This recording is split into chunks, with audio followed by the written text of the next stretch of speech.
Hello, everyone. Good evening. Good to see you.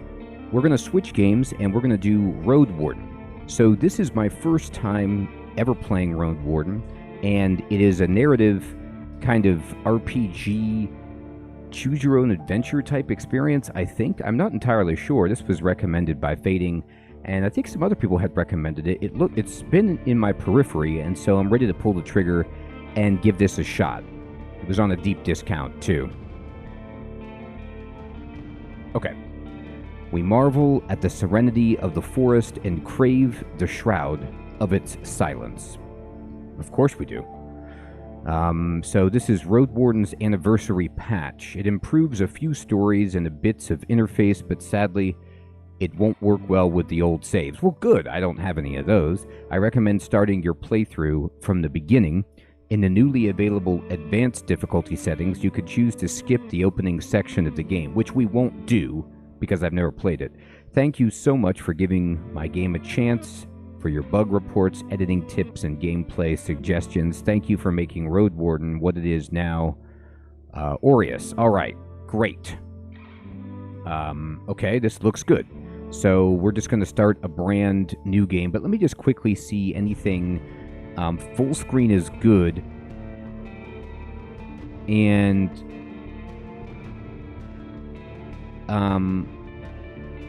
basic or pixel font. We'll go pixel. The basic does look really nice, but pixel does match the aesthetic. Yes, Crispy. Dave the Diver is so much fun, my friend. And I'll keep this. This all looks good. Okay. Alright, new game. Everyone knows to stay away from the wilderness. Most people would never risk a lonely journey. Roadwardens not only accept this struggle, they embrace it. They deliver messages, assist merchants, burn human corpses, and, if possible, get rid of the beasts and highwaymen. Okay, so is this the Postman? Am I Kevin Costner in this game? Hey Kyle, what's up my friend? I'm so glad you're enjoying Valheim. I know, I would love to play it again too. For my money, the first two biomes are the best curve that Valheim offers, and then it kind of gets very grindy and difficult. But boy, the beginning of that game is just sensational. I'm excited to see the latest biome when they finally add that. As a road warden, we live on the road, die young, or retire early. Same thing. It's a dangerous job, but a respectable one. And it pays well. So I leave the safety of the city walls. I still have my doubts. Now, we can't have any doubts. We gotta go free. I leave them. Pick difficulty mode. This choice can't be altered later on. So we can do casual, standard, or restrictive. And standard is those familiar with RPGs, 40-day time limit, regular rule set. And let's just do that. I don't need to go casual, and restrictive is for returning road wardens. I'm a first-time road warden.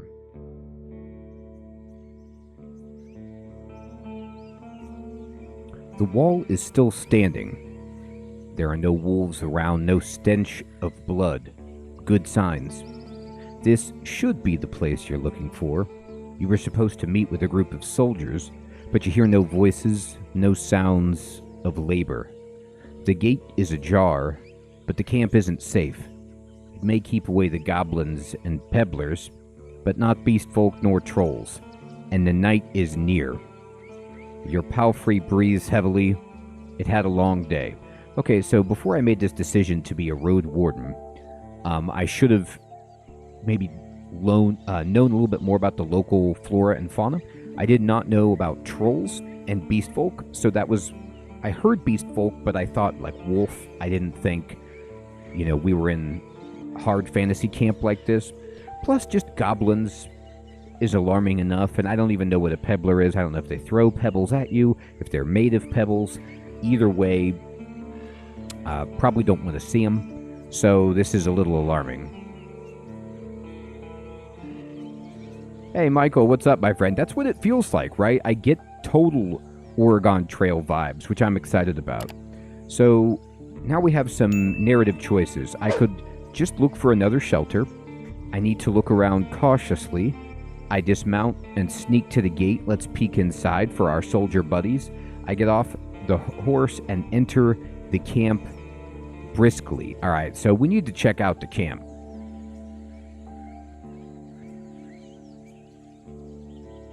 Let's peek inside. But I don't know if I want to dismount. I mean, my palfrey is tired, but I might need to get out of here quickly. I look around cautiously. Considering the noise, you doubt that anyone noticed the clatter of hooves. The short, dry grasses barely cover the arid soil of this valley. But you're maybe a minute away from the edge of the sparse woods, which get denser as they climb up the hills.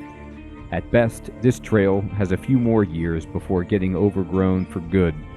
Hard to believe it's the only route north.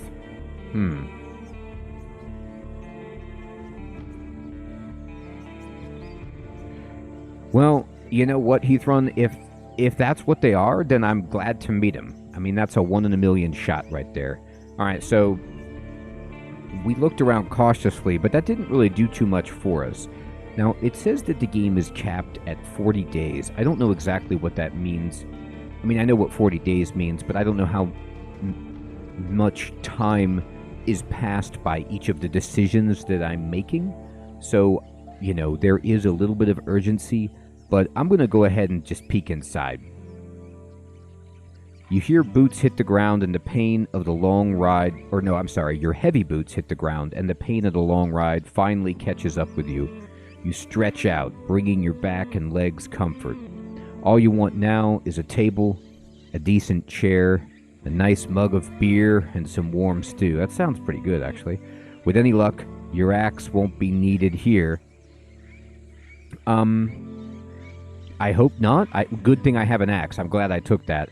So, it says right here, take care of yourself. If you're hurt or exhausted, some actions won't be available to you. The weaker you are, the higher the chance you'll die in combat. So I have like 3 out of 4 vitality. Okay, so I'll just click that tutorial out of the way. And I really only have one option. It says here it's 30 minutes before dusk. Here's my vitality. I mean, I could save the game, but it's a quick save. So I don't know about save scumming or anything like that. I was just curious. I always just, as a habit anymore as a gamer these days, I've made the mistake too many times of assuming that games auto-save, just because many contemporary games do, but because I play games from all over the place, indie games, old games, I always just save it at some point after I've booted up, because there's no worse feeling than something happening or you need to resume the game and you realize that you never saved it. There are games that I've never returned to because of a disaster like that, so let's just make sure that we have it saved. I don't intend to replay my decisions just to have at least one save. Okay, let's approach the gate slowly. Oh, it looks great in there. 2 tents. Not very big. If it's a military camp, it doesn't look the part. Plenty of wasted space. Yeah, I was going to say the same thing. The fire pit is cold. 2 people are sitting at the table, tired and disheartened. They're looking in different directions, paying no attention to one another. One of them is holding a cup. After a moment, you notice the quiet humming. You recognize the melody of a light-hearted drinking song from the city harbor. They don't look like much of a threat. I can enter. Yeah, let's just... Maybe these are my peeps. It takes them a few breaths to glance in your direction. The first person greets you with a wave of his hand. There are bags under his eyes. His beard is messy. Despite his simple shirt, he's wearing durable, decent boots. A mace with a head covered in iron hangs at his side, but he doesn't reach for it. Okay, that's a good sign. The messy beard is a little alarming. You normally want to find people that keep that beard tidy, but he's got nice boots, so okay. I'll take a look at the second soul. Just like you, she's wearing a gambeson, but hers is a bit loose, as if she took it off a corpse. Hey, I'm not going to judge. Her head is shaven, as if she's protecting herself from flesh-eating bugs. That's a good idea. Her eyes are weary yet kind. She smiles. Considering the squad was sent here half a year ago, these 2 surely look the part. Though there should be more of them. 8 you believe. I let them speak first, or I asked them about their lieutenant. Go ahead, you tell me. It's nice to see an unharmed traveler in this godforsaken shithole. Makes me just a tiny bit hopeful. The bearded man's voice is strong, yet timid. You'll be staying the night with us, I guess. We're soldiers, he and I, adds the armored woman. Her voice switches from half asleep to relaxed. We'll do our best to keep the camp safe, but if you were to take the first watch, it would be a huge help. Travelers ought to help each other, wouldn't you say? You think for a moment. To fully rest, you'd need a good sleep. Crispy, I'm just teasing. Beards get wild, don't they? So they must trust me a whole lot if they want me to take the first watch. Hey, Jokers, what's up, my friend? Good evening. Well, you know what? I tried to play Chrono Arc, Jokers, and the game wouldn't start for me. So, I'm gonna have to tinker with the game and see if I can restart my computer or do something to figure out how to get it to boot, because, I tried several times at the beginning of the stream to get Chrono Arc to work, and I just kind of, logged into a blank screen. Oh, Roadwarden, Jokers? No, Roadwarden is great so far. I'm excited to do this. So they want me to watch, and they look tired, but let's just do them a favor. Sure, leave it to me. Fantastic. She rubs her hands together. I don't remember the last time I had more than half a night of sleep. The hours before midnight should be the calmest. Just wake us up if anything happens. The man flashes you a wide smile. It's easy to wake us up. Just yell. He drinks from his mug. I ask them about their lieutenant. You wonder how to phrase your question. Ooh, okay, we get one of these. Whenever you meet new people, you can influence how they perceive you by selecting one of the attitudes. Ooh, we're going to give them some sass. All right, so we can go friendly, be supportive and cordial, playful, use a joke or a witty comment, distanced, hide your emotions, intimidating, hint at a threat, vulnerable, be sad, tired, afraid, or hopeless. Well, you know, I can't help but just, the first time I do this, this is how I you know, it's a bleak situation. Let's have some fun. You know, let's be playful. I'm sure you're busy, so if you could just introduce me to your lieutenant. Heyo.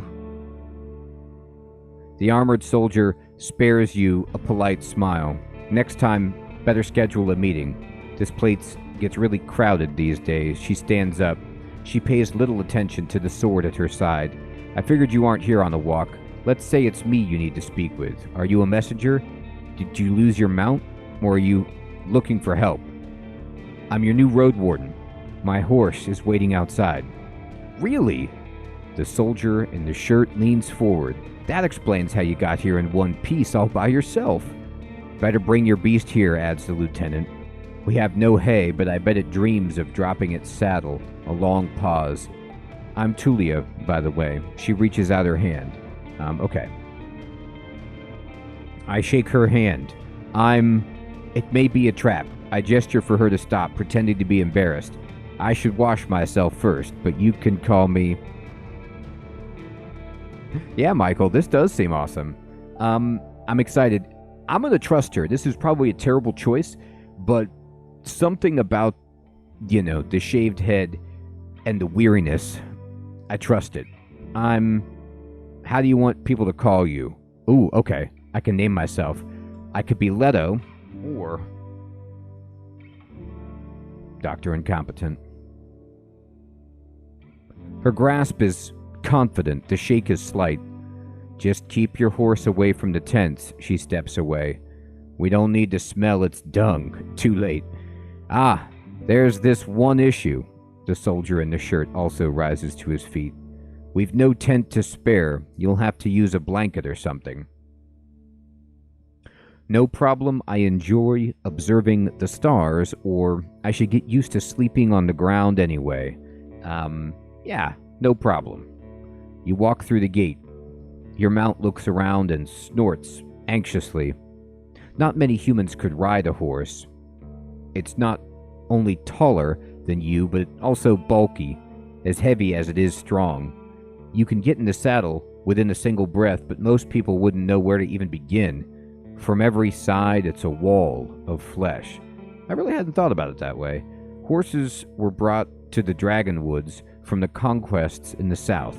They can trot for a long time, but won't outrun some of the local monsters. Your palfrey needs you to survive, but without it, you too would be lost. So maybe they just haven't really domesticated horses widespread, or maybe the horses in this game from the Dragonwoods are like enormous, you know, they're like Clydesdales or something. It's my only companion here. I want it to feel at ease, or I don't care how it feels, but I need it to be strong if I want to travel, and I can't afford another one. Hey, that's not nice. Come on, let's be nice to our horse. I want it to feel at ease. It takes a few steps towards you, scolding you with another snort. You scratch the bottom of its neck with strength and confidence, just the way it likes it. Humans see useful animals, and even pets, as monsters in disguise. Do they? I'm looking at it wrong. Getting emotionally attached to them is believed to lead humans to their doom. Well, I'm doomed. But you know that horses need companionship. That's right. I speak to it gently and lead it to the camp. So I guess, like, when I'm reading the narrative, I should just take in these, like, axiomatic points or whatever that the, you know, these, like, truths that the game is espousing as true for this world, not true for, like, all humans ever, but maybe humans within this culture or this context. I speak to it gently and lead it to the camp. You end up next to the fire pit. Removing the saddle makes the horse nicker with relief. You take a couple of minutes to examine its back, just in case. While the riding equipment is not that heavy for such a strong animal, with enough time it starts to chafe. Yeah, I mean, I can only imagine. Get that saddle off of there. You wish it had something better to eat than this shabby grass. You should look for an inn. What, I don't have a horse blanket either? I need to unpack. You haven't brought that many things, and you lost one of the sacks while fleeing the Crimson Corpse Eaters. Okay, I didn't know there were Crimson Corpse Eaters. Let's start keeping a list of terrifying things on the road. Boy, I just eagerly accepted my life as a Roadwarden. I thought it would kindly be, you know, just the innocent drifter. Not all of these hazards. Worst of all, you have no rope left, but maybe the soldiers could share one. Shouldn't cost more than a dragon bone. I got plenty of dragon bones. Aside from the travel set, you own a few valuable possessions, essential for your trade. So I can get like a background, I can get some starting tools, you know. So I could be a fighter, a mage, or a scholar.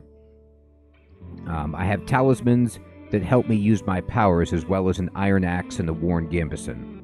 It is like that, Heathrun. I could be a fighter. I spent my savings on decent combat equipment. I have a fine gambeson, an axe made of steel, and a reliable crossbow with quarrels.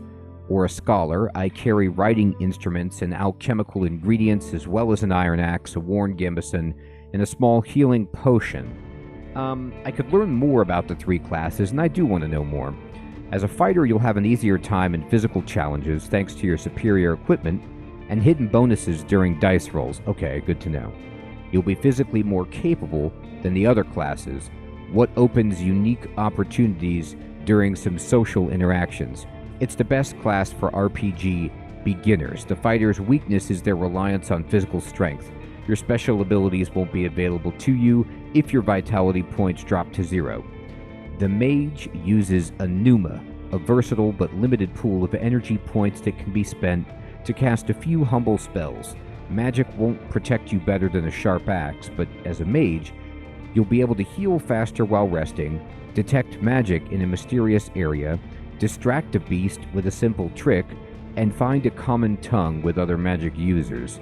Using the mage's powers too freely will result in having no pneuma left when you need it the most. Okay, that's a problem of mine. Free use of power. The scholar will know more about the world's mysteries than you, helping you take advantage of some unusual situations. Your character will impress the locals with its knowledge, and you'll be able to read the sparse, written clues without anyone's assistance.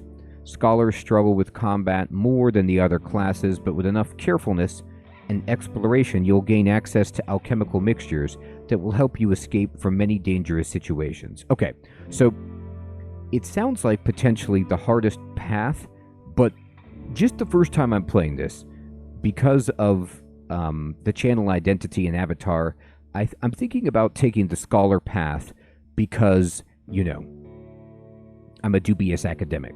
So what that means is I will be terrible at fighting, but good at making grenades and smoke bombs. And, you know, I can impress people with science, which sounds hilarious. So let's play as a scholar.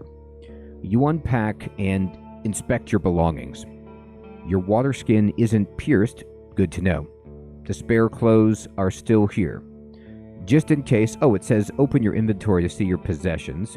Up here, I got a new button. So new things to interact with are opening up on the UI. You take a look at your wooden bowl and mug, your cape, tinderbox, bandages, food rations, knife, nothing special or too cumbersome. From time to time, your routine helps you avoid mistakes, but this doesn't make it any more exciting. Okay, so taking hits will damage your armor, which you see I got a new armor icon down here. You can then fix it in various settlements. Interesting. Okay, I'll close that inventory.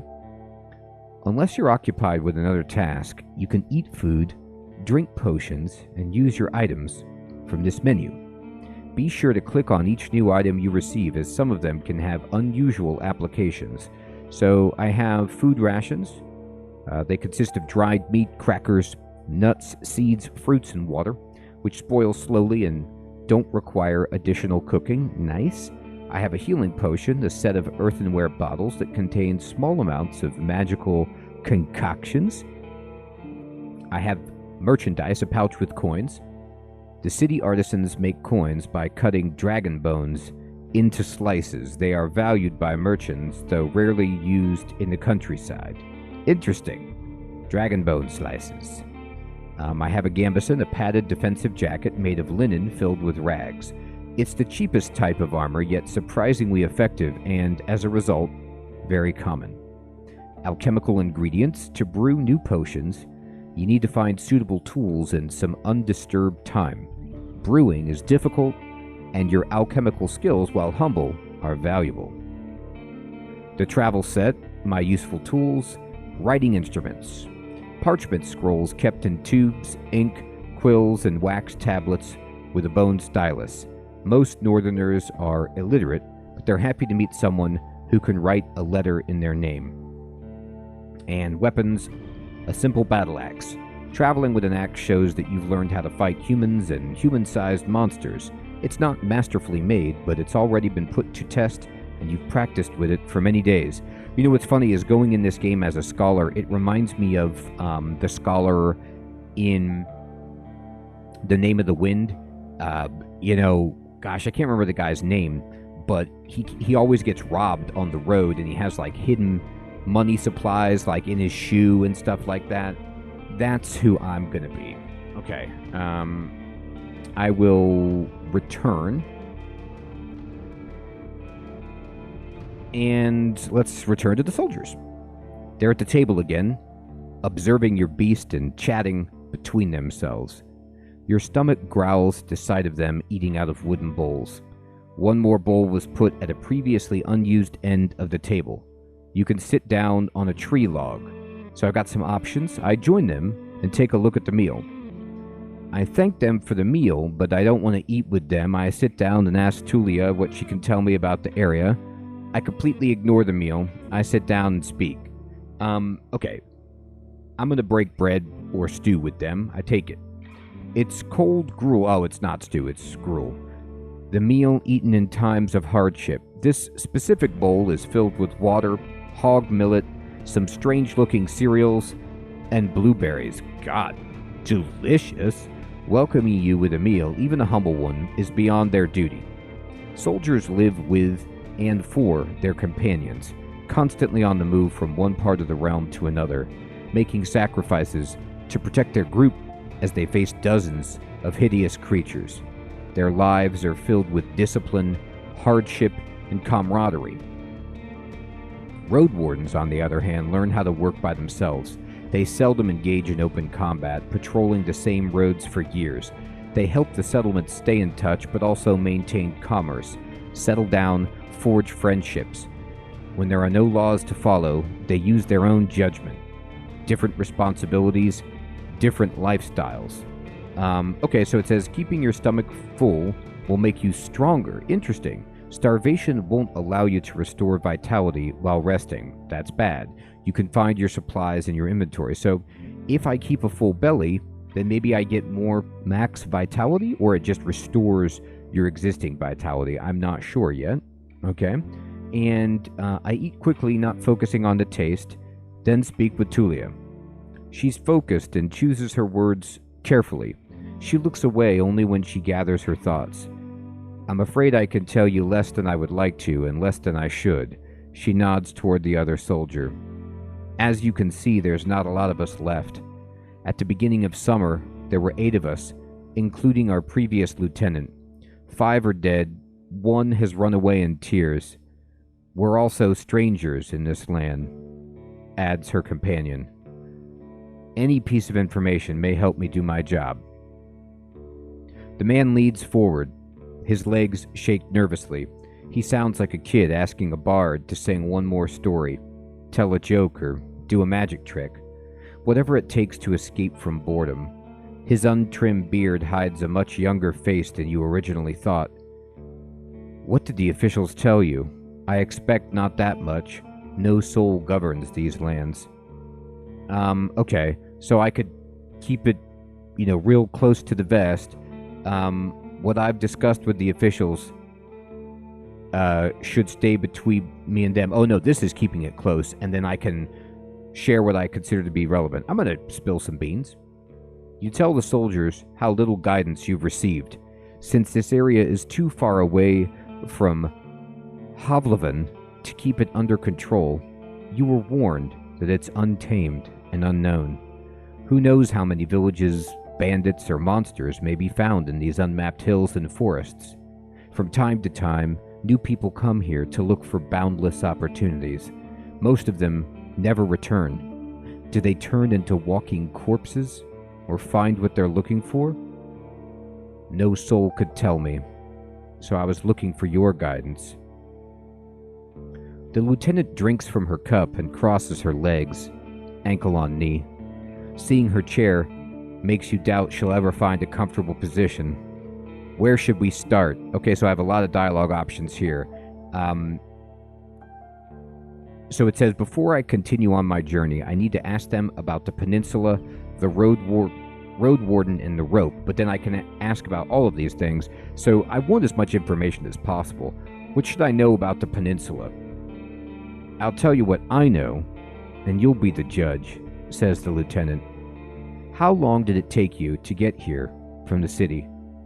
On a decent palfrey, I'd guess it would be 3-4 days. When you confirm, she continues.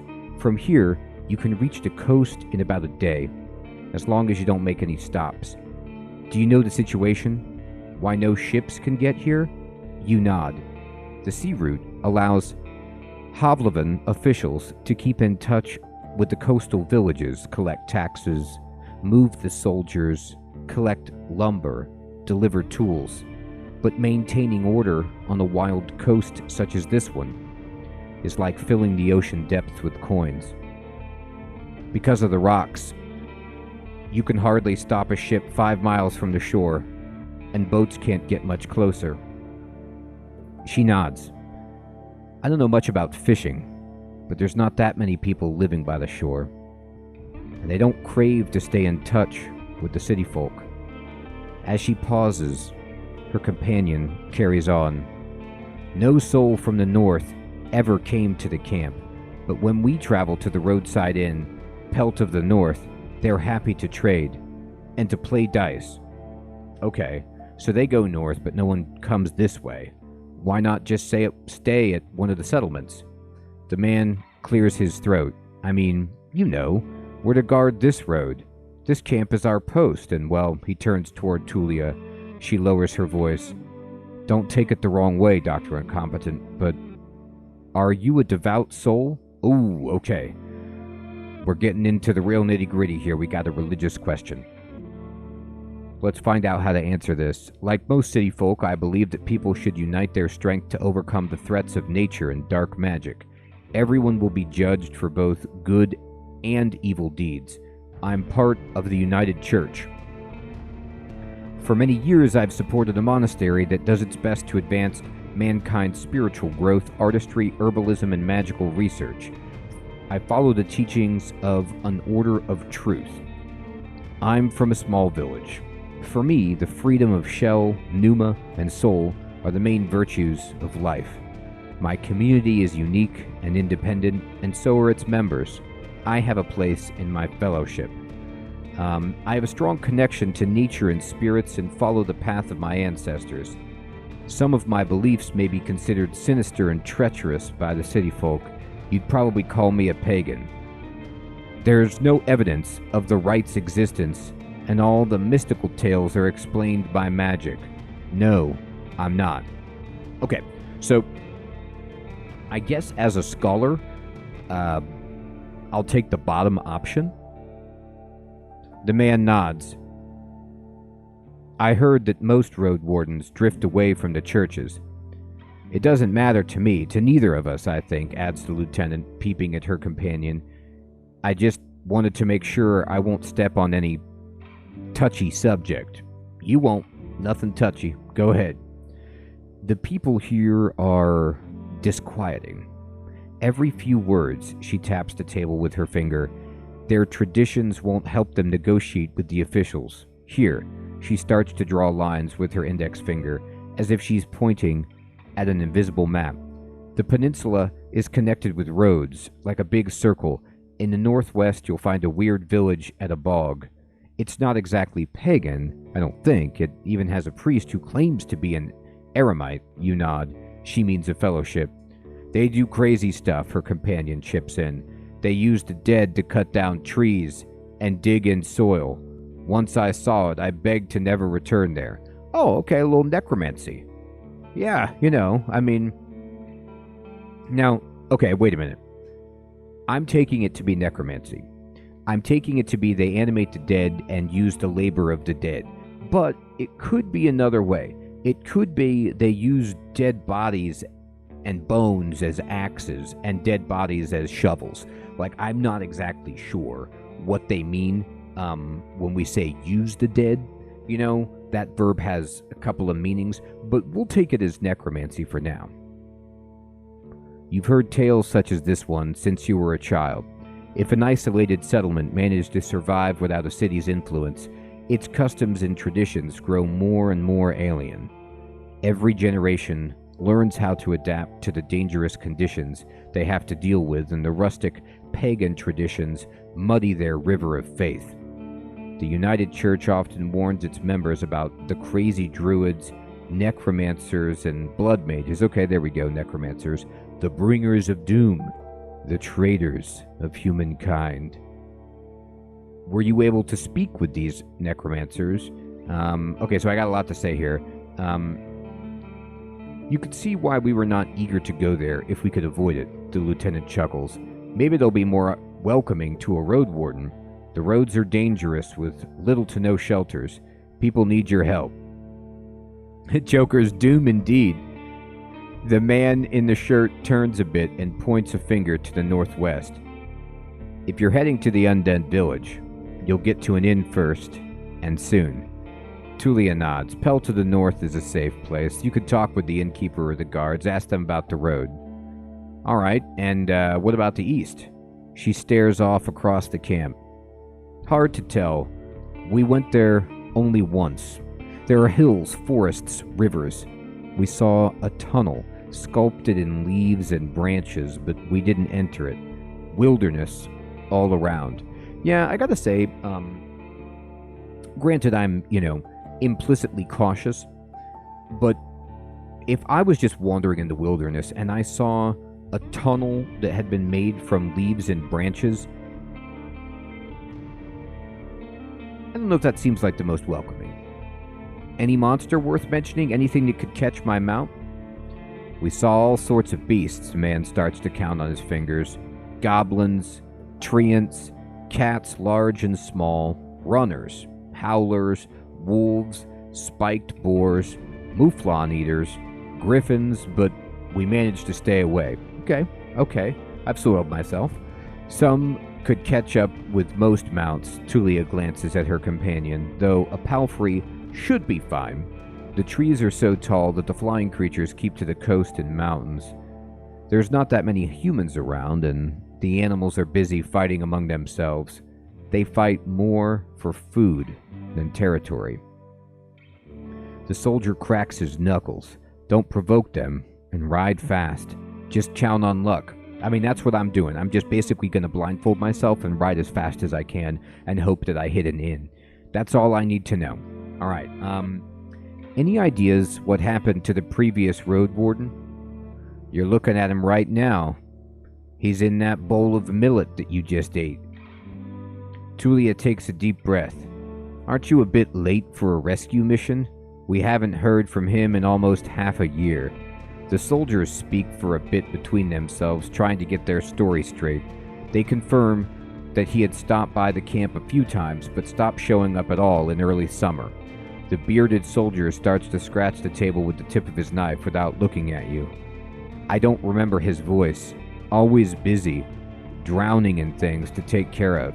He would sit somewhere, sharpen his sword, fix his loud mail, clean clothes, write notes on that wax tablet of his. Yep, and leave at dawn. Unlike us, Asterion never gets bored. Tulia lets out a joyless chuckle. He's secretive, but some of the locals speak about him warmly. Maybe he just doesn't like us. Sounds like you're not sure if he's dead or not. If anyone knows, they won't tell us. Maybe someone's keeping him in a basement. Oh, great. Yeah, I didn't know there were basements around these parts. I'll keep my eye out for that. The man carves with passion. We haven't seen him or his Saurian. Something ate them, I bet. The officials have hired you, right? They don't expect him to return. Richer Roadwardens often use four-legged meat-eating saurians as their mounts. They have to be tamed and trained since they're hatching, but unlike horses, can easily defend themselves from many monsters. At least your palfrey is fast and reliable and won't suddenly sink its teeth into an innocent passerby.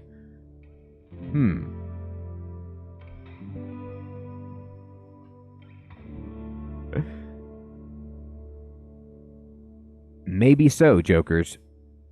Do you know what he was looking for? Hey, you guys, right? I mean, we could use Sloth right now.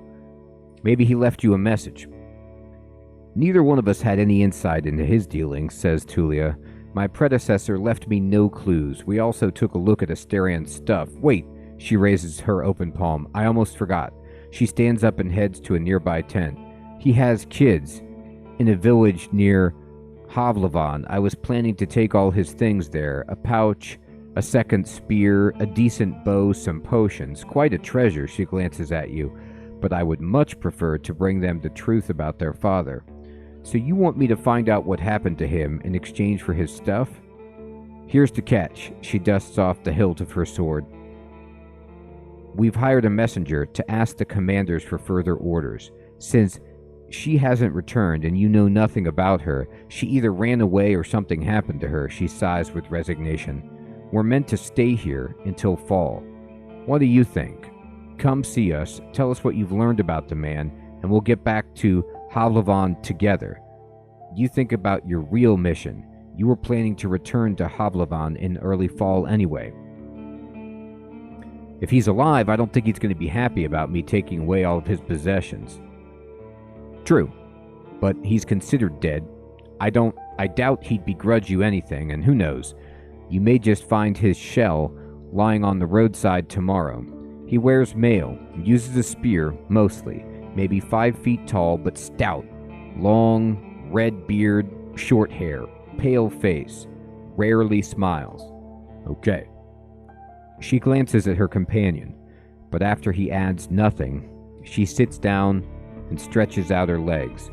So find out what happened to him. Dead, alive, left, just let me know. Okay, good.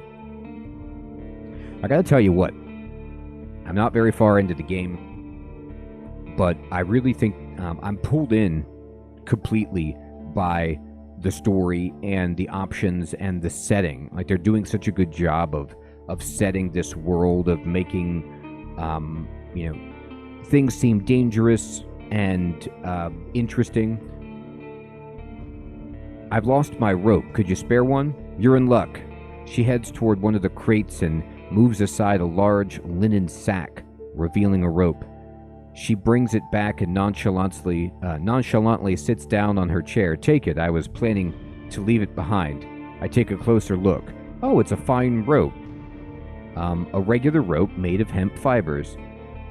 I take it and offer some food in return. Or I could buy it for free.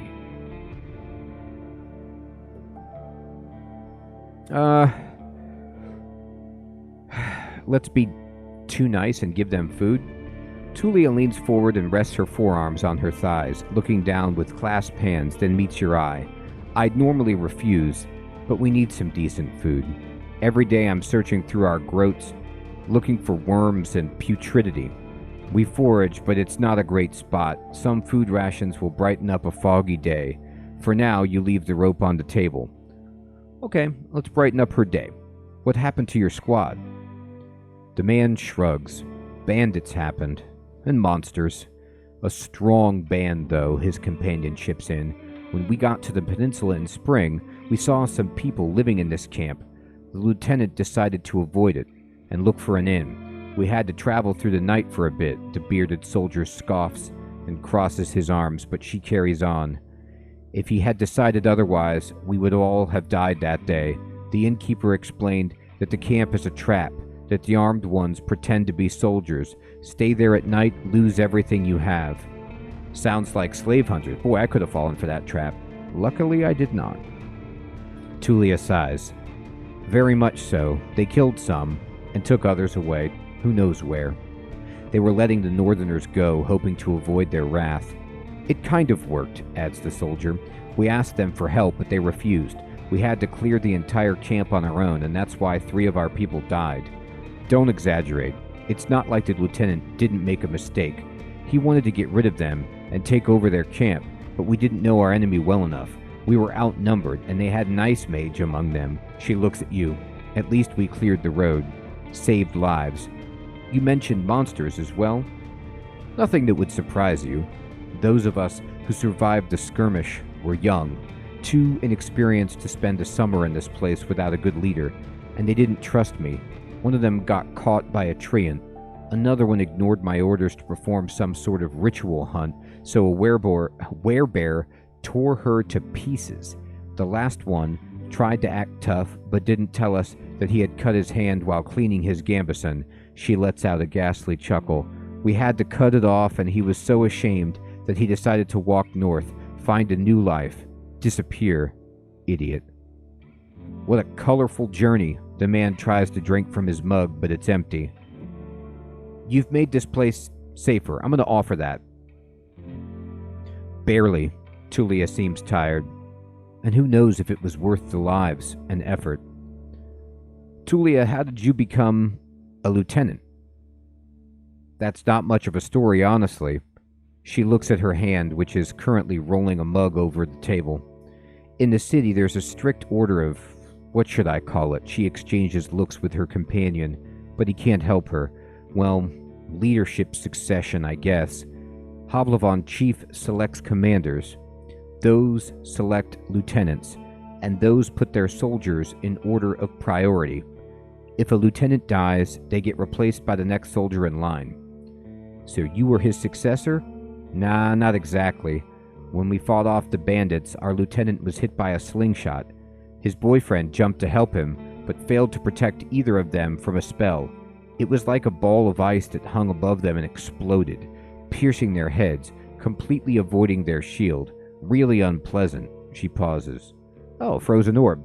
Diablo 2. I know it. And you were the third one in line, is that right? Basically, yeah, she says without enthusiasm. I didn't plan to become a leader, though. I got demoted once.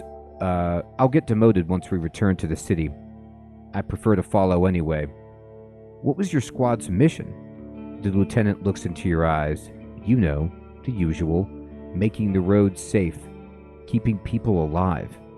I explained that it may be more important for me to know what they have tried to accomplish. I can't really tell you. Let's just say it would be nice to have a reliable outpost somewhere nearby, a place where you can always find a group of fighters willing to protect you in the name of the law. She tilts her head back. Now, if you have any other questions... Anything I should know about this camp? The story is brief. Some merchants built the camp to have an extra stop for mules and donkeys just between the inn and the southern villages. There's plenty of grass here and a pond nearby. When the peninsula grew more dangerous, the camp stood abandoned, from time to time serving as a shelter for travelers. The bandits came here in spring, further paralyzing the exchange of information between the northern and southern settlements. Since these highwaymen are no more, the situation may reverse. Time will tell. Hi. Nadine. Good evening. Good to see you, my friend. You can step here whenever you want, the man concludes their tale. Though don't expect to wake without pain in your back. If you were me, where would you go next? The soldier answers quickly. To the inn, of course. He grabs his empty mug. The one northwest from here. If you can't afford the room, the main hall is free of charge. The locals rarely gathered there. The northern road is much more traveled, mentions Tulia, but the hunters will tell you about this and that, and you'll have a chance to introduce yourself. The innkeeper can listen and knows many souls. Any tips on how I can make a good first impression on him? She smirks. Avoid cheap jokes. Stick to trade. Don't waste his time. Show him that you can be relied on. Okay, so my little humor won't work. It's getting late. We should prepare for the night. Yeah, Michael, it really does sound like they're not telling me everything. 100% agree. I hope I survive the night, and that my horse does as well. I agree. Tulia sighs with relief. And may you do better than Asterion did. Stay vigilant, she winks at you, shattering the mask of a soldier. Thanks for your help. So it says, open the archive to reread the most recent text. Okay. So you can always do this and... Oh, this is great. I mean, in a game with this much text, it's really nice that you can go back and read a huge body of text through the archive if you need to. Thanks for your help. You go to the barrel and splash water on your face, which makes you even more aware of how much you need a bath. Hey, Ali, thank you so much for becoming a member, my friend. I appreciate that. Your horse is already napping, still too anxious to lay down.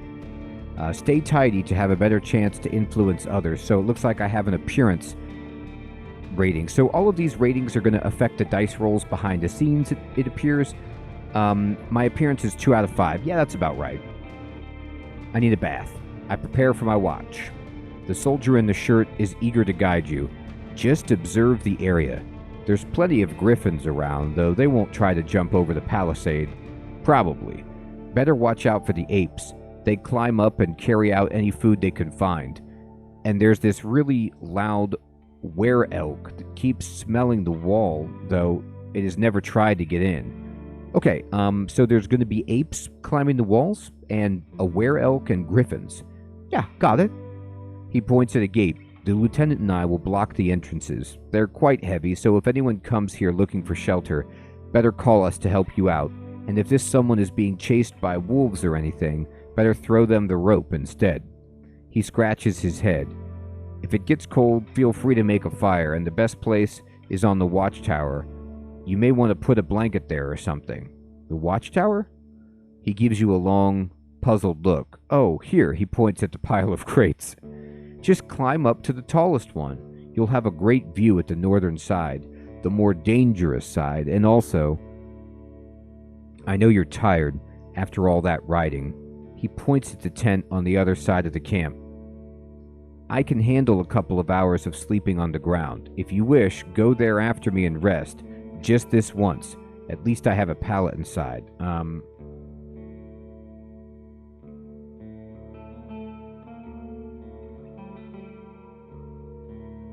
I smile. Thanks a lot, or I walk away. I'm fine. Don't worry about me. No, I'm gonna take their hospitality. I need to rest. You put your blanket on the tallest crate and sit down.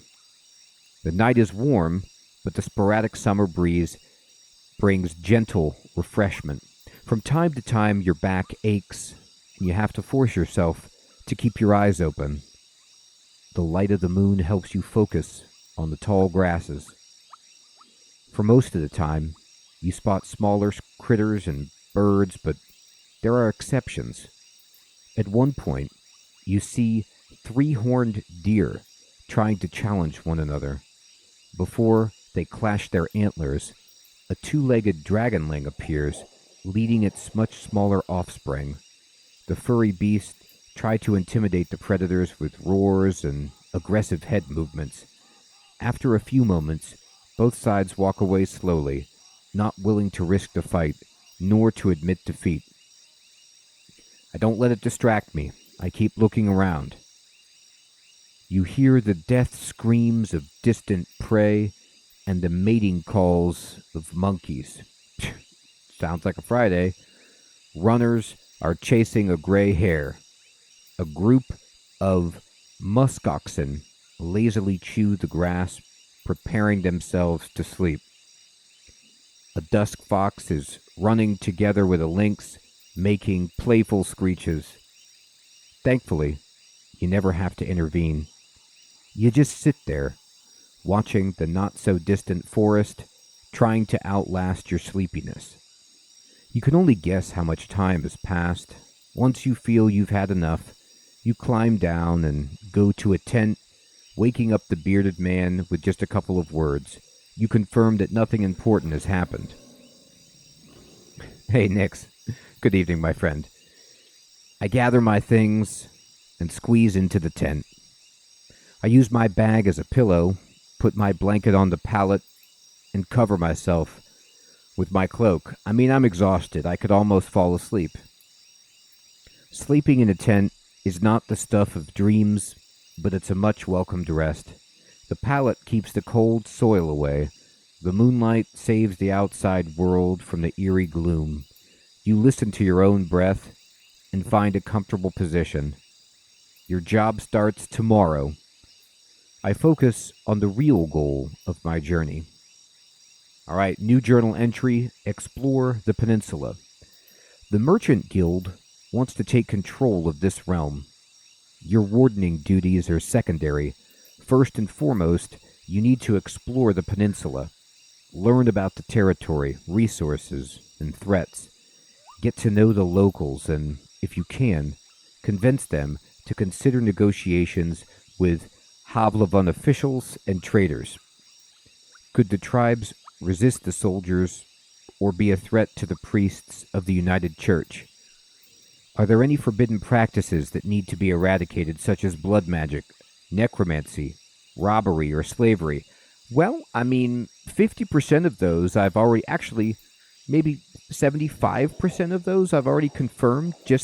I can go back and report that. That's a pretty good ratio. At least I have time. 40 days, to be exact. I need to be as thorough as I can. Ali, so this game is a text-based kind of choose-your-adventure RPG, and it's a narrative-driven RPG experience. It's my first time ever playing it. Once you finish your reconnaissance, you should speak with Tulia and return to Havlavan. There, you'll report back to your employers and get your reward. In the meantime, you have your own goal to pursue. So I guess I get to pick a secondary quest. I need to gather some extra coins so I can save my sibling from debt collectors. That sounds fun. I need to gather some extra coins so I can retire early and live in prosperity and safety.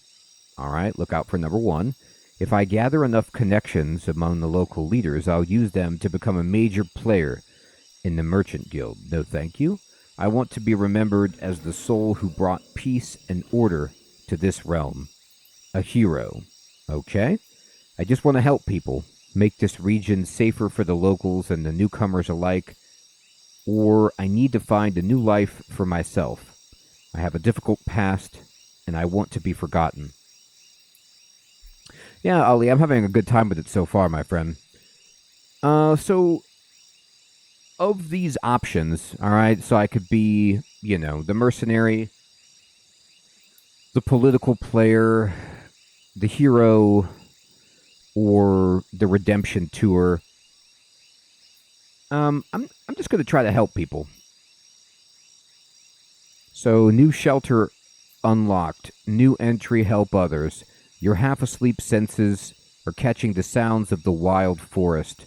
Your instincts keep you alert and anxious, though the pleasant, humid, late summer air evens it out slowly. It says you can't travel during the night. Press the sleep button to rest. You're thinking about your goal, but you need to gather your strength. And it says all I can do now is rest. So over here on the right, you'll see there's a sleep button. We'll push this.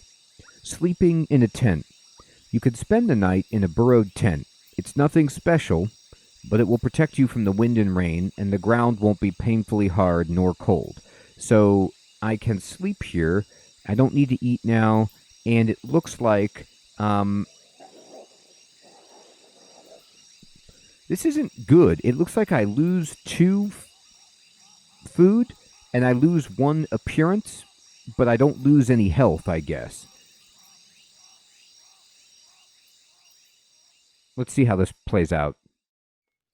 Yep, right here, you can see I lost 2 nourishment, which makes sense. I got hungry. And my face is dirty, so I need to wash. You're woken up by sunlight, well rested and ready. Without haste, you gather your things. After only a couple of breaths, you notice a weird smell, like a roast. No, burning meat. Burning, rotten meat. Disgust crawls into your consciousness. You exit the tent. Your horse is looking around nervously. Your bags are where you had left them. You see an open gate. Uh-oh. I go outside to see what's happening. What are we doing? Burning dead bodies? Both soldiers are standing near a humble pyre. The man in the shirt looks at it contemplatively. Tulia is the first one to address you. Dr. Incompetent, she greets you with a nod. We used the horse's manure for the flames, so don't worry about cleaning it up. Hey, thank you. You see a corpse among the flames. It's impossible to tell if it belongs to a male or a female, but it was an adult. The burning process won't be over for a couple more hours. A traveler or an undead? It's the last Roadwarden. Wait, what? The latter, a young one. She lacked the pneuma to understand that she couldn't get inside the camp without climbing. I stabbed her with a spear from a safe distance. She shifts her weight. One more fog and she'd be a real threat. Even now it took a couple of hits to knock her down. Sooner or later, every human shell wakes up, gaining more strength with each soul it devours and each moment it spends in the fogs. Burning the dead is not just a religious practice, it's a necessity. Soldiers, priests, village mayors, even road wardens, making a large pyre takes a lot of time, but it saves lives. Tulia calls the undead a she. Most unites hesitate to do so. Okay, so what's interesting about this is this was not explained before. Now, I'm going to pause for a moment and just say there may have been some contextual pre-reading that I should have done. I don't know if there was to know, but I'm kind of finding stuff out as the narrative unfolds. So I didn't know that the dead would rise and the fogs animate them. So I do have to say, when you use the term necromancer and the dead already rise, it doesn't seem like you got much of a trick going on there. Like, it seems like the environment is necromantic, but maybe we're talking, about different things here, and it's interesting to learn that basically, as the body is animated, it and gets more time being an undead, it gets stronger and stronger. So there you go, and I guess you have some religious kind of mandate to not personify the undead. Time for me to leave. Running away from the reek, huh? I don't blame you. She walks with you for a few steps. Find us here if you need us, or if you learned what happened to Asterion. There's enough ground here for you to rest. Safe travels. These words make you stop. An old farewell, mocked in a number of songs and tales, but yet you hear no scorn in Tulia's voice. Yeah, that is a kind of a thing to say. You wonder how many acts of kindness like this one you're going to experience in the days to follow. Probably can count them on one hand. She returns to the pyre. I prepare myself for the journey. Use the travel button to see the map and move to another area. Wow, okay. So with this setting, it's time for us to actually go out and be a Roadwarden. You somehow miss the fact that your mount is already saddled and warmed up. You double-check the equipment, but you don't need to fix anything. The soldiers were diligent. Normally, preparing any palfrey for a long journey takes a lot of time. You put on your gambeson and make sure that your axe is tightly attached to your belt, then get in the saddle. The palfrey nickers, ready to leave. It's time for you to get to the crossroads, north from here. All right, then, so I need to ride north, so we need to click the travel button. Travel forward to continue your journey. Once you're done with the north, speak with Tulia to return to Havlavan. Okay, so I'll click on this and map key. Show the map key. I guess there's a nighttime shelter which looks like a bed. And this is our camp, a military outpost surrounded by a wooden wall set in the middle of the valley. You're currently here. Indeed I am. So I'll click the arrow to go north. Even at a later hour, you wouldn't expect to meet any travelers in the valley. The warm summer breeze lures your mount forward, but the serene chirping of birds is quickly replaced by the distracting screeches and gurgles coming from further down the path. Screeches and gurgles, eh? You soon find the pack of four-legged griffins. They're larger than foxes and merge the feathers of birds and furred beasts. Oh, okay. So it's a bigger than a fox, but it's a furry flying thing. So I'm thinking of like, you know, a griffin, like a big boy griffin, like from The Witcher or something, but these are tiny. Okay. Each one is of a different size, coat, and colors, and their temperaments are just as varied. Their fronts are covered with vivid feathers, while their rears have darker fur. Their wings are massive, making them impressive jumpers, but they're too heavy to fly. Oh, okay, they can't fly at all. There you go then. About 24 beasts are yelling, brawling, and chasing each other around, blocking your path. I consider my options. Okay. You can't enter the forest blindly. If these or other creatures were to chase after you, the thicket would be disastrous for your horse. There are reasons why travelers stay as close to the main roads as possible, and why adventurers move in groups. Usually, the safest approach would be to stay where you are and just wait for the pack to get hungry. It may, however, take up to a couple of hours. You're thinking about your conversation with Tulia. You've got a lot to do, and time may be of the essence. So the dice icon marks the actions that involve a random chance. Okay? On occasion, you can use the scholar's education to unlock unique interactions.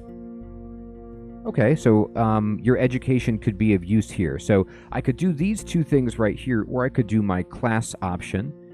I could take my axe and hurry the horse. If we ride fast enough, we should be fine. I should stay here, better safe than sorry, or let's use my knowledge. I mix black powder with gladon that grows nearby and a dried skunk swirl from my bag. Once I ignite it and throw it at the griffins, they'll scatter. Oh, okay.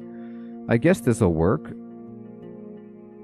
So I'll dismiss the tutorial, and here we go. You can learn more about your abilities in the character sheet. Oh, okay, up here. Most city folk feel aversion toward black powder, and you touch it with great care. The odor of the plants makes you feel dizzy, but what's more important is that the griffins have wolf-like sensitivity to smells and noises. A few of the beasts turn their heads towards you as you approach the pack with the bag in your hand. You ignite your missile and throw it forward. At first, the creatures surround the source of smoke, but then growl in disgust, even putting their beaks to the ground. They flee, allowing you to continue your journey. I climb on the horse and cover my nose. I really need to find a proper alchemy set. That would be good.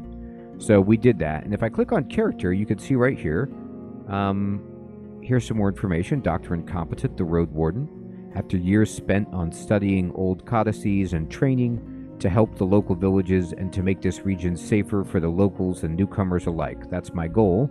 Here's some of my stuff. Knowledge. I'm literate. My education helps me solve mysteries and alchemy. With access to an alchemy table and proper ingredients, you can brew useful balms and potions. Here's the rest of my information. Here's my appearance. I'm not doing well. I have no combat experience. I've spared no animals. I'm an atheist. I've told no lies. I haven't done any sewing. And I haven't done any gambling. Alright, I climb on my horse. Let's go. Hey! Thaddeus, what's up, my friend? Yeah, I'm enjoying it so far. Keep track of your achievements as your journey unfolds. Alright. The road splits. According to what the soldiers have told you, you may find a safe inn by turning left. The forest to the right is lush and the trail overgrown. Kids used to have this song. How did it go? The harshest pathway leads to the dragon's lair. Those who search for treasure, do you truly dare? The signpost in front of you doesn't make your situation much clearer. It was put here by someone who can't write. For folks who can't read, covered in old red paint, it points east. Blood there, as people say. Danger to be found. Okay, there's not a soul to ask for guidance. I look at my horse. What's its name? Alright, so Sodal is the random name that it gives me here, but we can have some fun with this.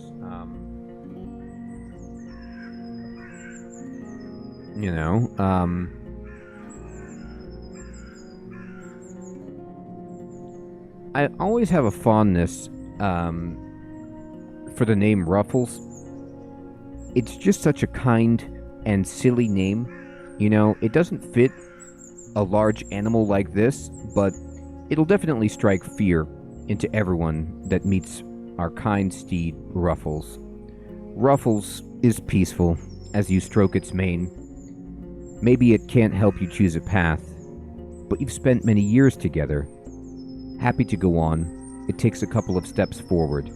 You spot a few berry shrubs and wild cabbages, but they still need at least 2 weeks to gain maturity. Okay, and we need to travel. So where do we go? Do we go west or do we go east? I gotta tell you, I kind of want to go to the inn.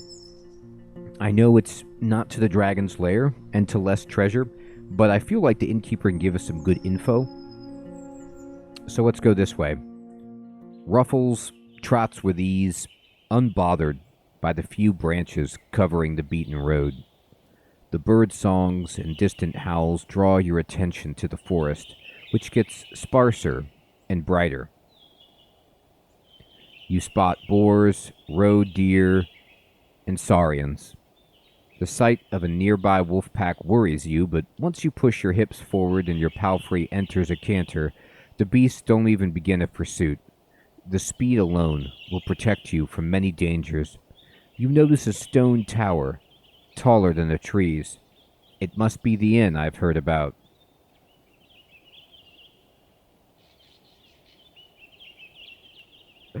I know, I could use some ruffles myself, that is. Oh, there it is. Inns like this one fit the regions traveled by merchants, but you wouldn't expect a place of this size in a forsaken peninsula. The stone and lumber must have been transported from far away, and the workers, guarded by expensive mercenaries, surely lived for many seasons in a primitive hamlet, subsisting on salted supplies. There are seemingly no cracks in the wall, and the building was whitewashed only a few years back. The road is wide and beaten. Dozens of souls could hide, if not in the buildings, then at least in the yard. The expenses and labor put into this fortress were worth many trading ships. 3 armed people are on the ramparts, though you only see what's above their waistline. Uh-oh. They could be doing a Zoom call in their pajamas, or nothing at all. We don't know. They're leaning on the parapet right next to the gate, and you think you notice a glimpse of a smile.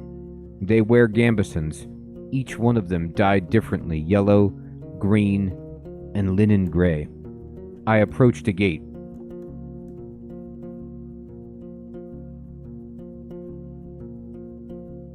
You know, Ali, that's a great question, my friend. I need to go back and look at Subnautica Below Zero. There's a video I need to post that I missed. I think you pointed that out. And then also, I certainly do want to do a beginner's guide to it, but I kind of want to get a little bit further in the main storyline.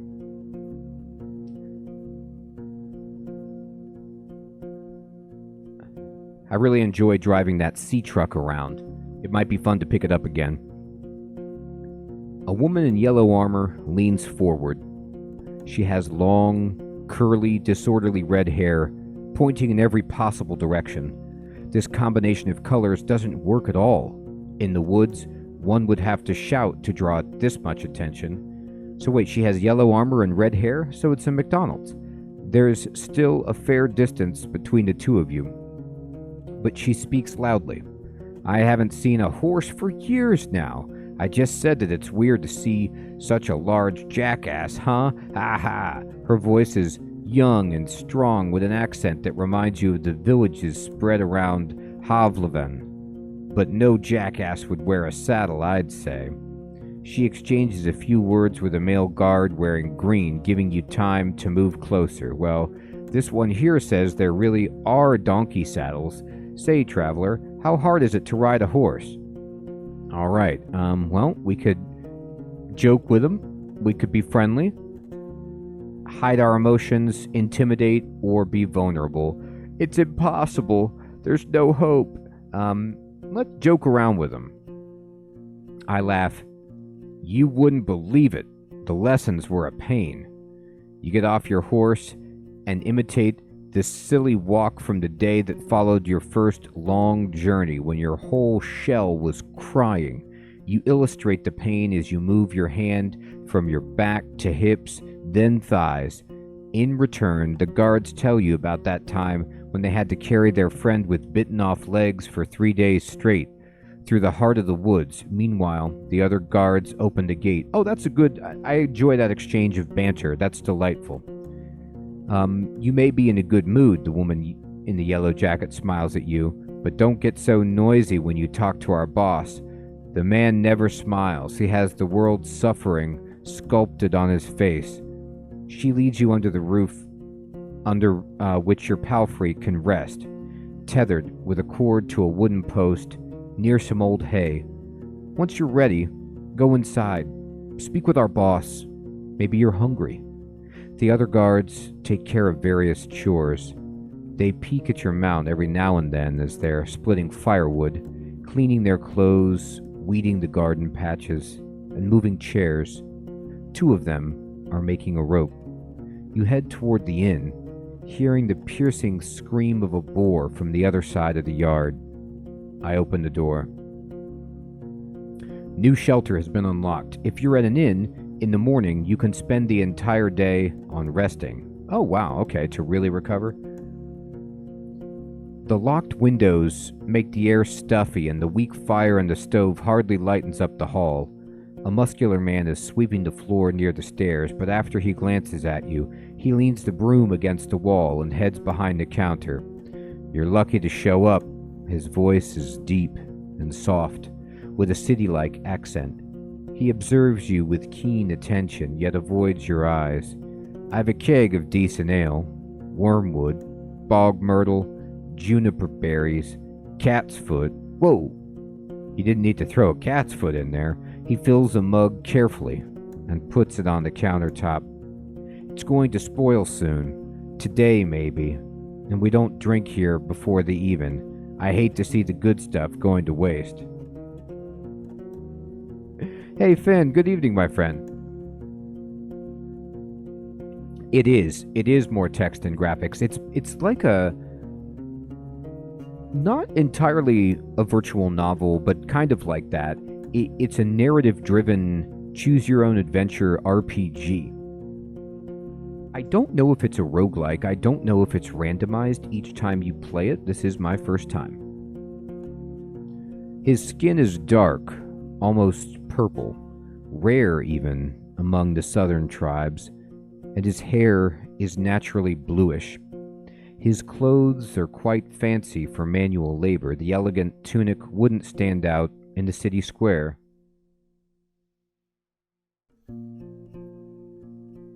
Cool, Ali. Definitely, my friend. Yeah, I don't do cuts. I do the whole thing. And I've seen so many Leviathans at this point that, you know, I'm kind of immune to them.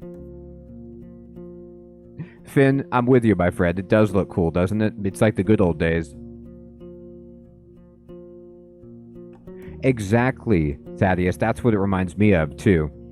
I was so bad at those choose-your-own-adventure books because I would always cheat. I would always, put my finger on the page where the choice was, and then I would flip ahead to, the best options, and just see which one I liked better. Because some of them you would go there and it'd be like, you die. And I was like, well, that's no good.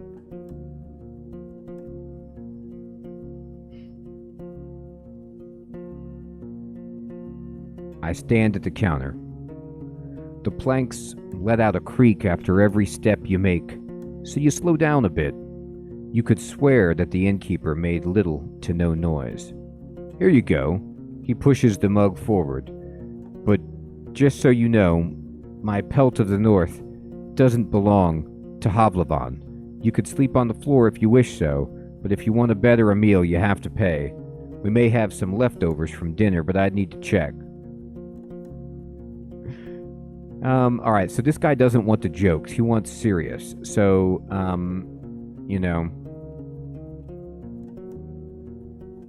I'll be friendly, or should I be... Is distance the right thing to do with this guy? He wants all business. I won't stay here for long, I introduce myself.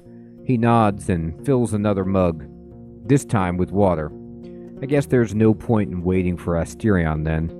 I'm glad to see someone taking his place. Even my crew here hits the road only if they need to see the healers of Howler's Dell, and they're more than resourceful. A Roadwarden is always going to find work here in the north, though maybe not on the eastern road. Yeah, I saw it was overgrown. He takes a mouthful of water and drinks it with a pleased sigh. There are no guests here at this time, or hardly ever. I could take a short break. For a brief moment, he meets your eyes. I could drink the ale or ignore the ale. Well, we shouldn't waste it. I'll drink it. The dark room and wooden walls of the mug make the liquid look as brown as a chestnut. The lee in spring hits your nose, and the first sip is even too complex, too flowery. While the brewer has used fancy ingredients, the exotic licorice ruins the aftertaste. Now you know why there's so much left. Maybe it takes an acquired taste. The innkeeper nods. I was hoping to see someone willing to patrol the roads. Maybe you'll help me with the worrying thought I have. Which is?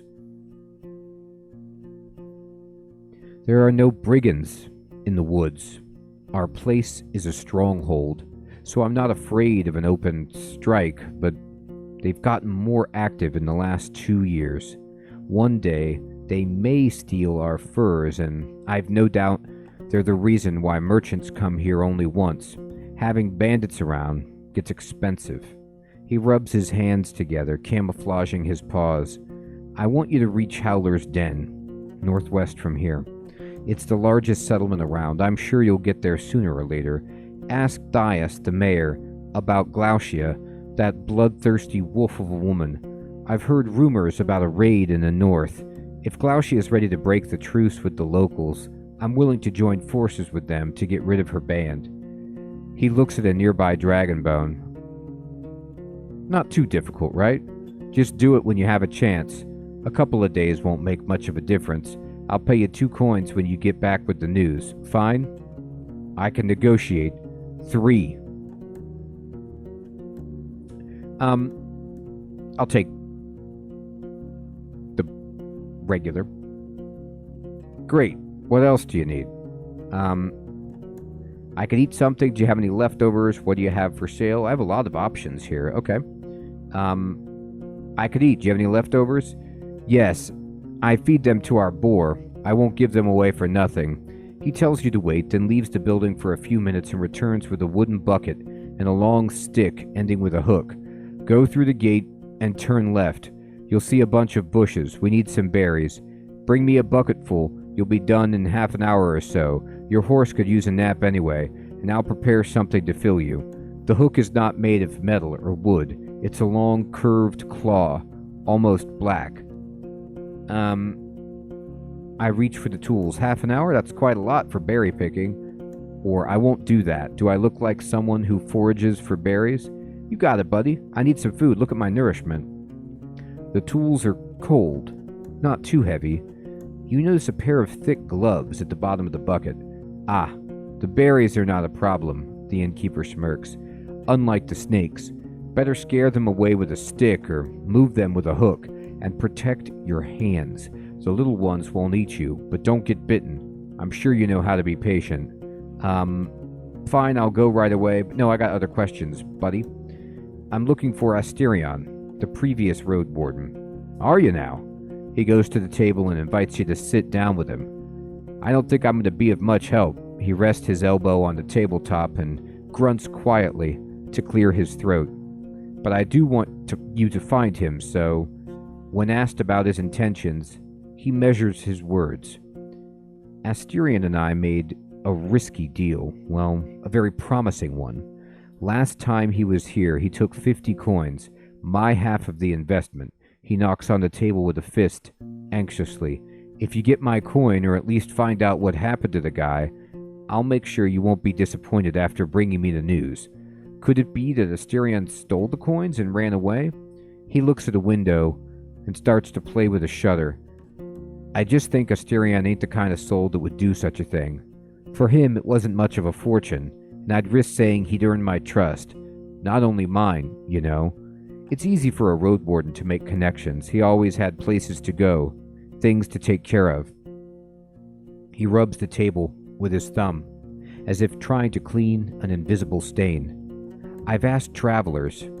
I've sent a couple of my pals to find him. No real news. I know he stayed in White Marshes for a day and was meant to do something for the people there. It's a village to the northwest. Just stay on the main road until you reach the bogs, then enter them.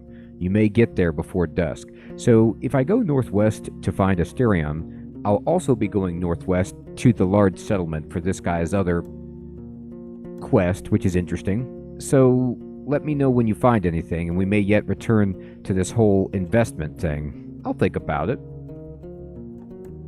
What can you tell me about the peninsula? What could anyone say? This place doesn't even have a name, unless there's an old book and an archive that no soul knows about. You know what I'd call everything from here to the coast? The hunting ground. He glances at your eyes. But it's not us who hunt. Keep that in heart. But the beasts in all shapes and forms. His words gain confidence slowly, which is strengthened by his deep voice. I've lived in this inn for over 10 years now, and I've only seen a couple of roads, a couple of places. It's just, once you get here, and you see how harsh it is to hit the road, You have only more reasons to stay at the warm stove behind a wall, even if it's suffocating. He looks toward the windows. I'm sure you've heard a lot already, that the people don't build hamlets anymore. There are no more ibexes from the south, and the traders stay for only a few days. All of our iron is used for cauldrons, not swords or tools. What will I find traveling west? Well, there are hills nearby, and you'll find a village, maybe an hour away from here. It was destroyed by beasts almost a decade ago, nothing to see there. The goblins live there now, so most people just travel around it. And they say it's haunted, but who knows? Who cares? He crosses his arms and starts to sway back and forth, gathering his thoughts. You'll get to a large tree on the edge of the swamp. For the locals, it's sacred. You're not used to hearing someone mentioning pagans, as if there's nothing unusual about them. There's a small path south which leads to an old mine in the mountains, nothing to find there, but keep riding north, you'll find Howler's Dell, set at a clean brook. Farmers live there, and mouflons and druids. They'll let you stay for a night, but they're not cheap. If anyone thinks my prices are bad, it means they ain't been to the 8 Ale Inn yet. He lets out a gentle smile.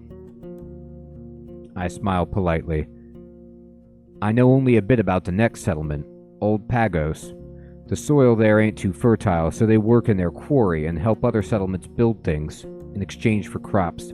The forests and hills ain't too harsh, but the Seekers have a small monastery nearby in the mountains. I don't care much about them. They keep to themselves and they don't pay well.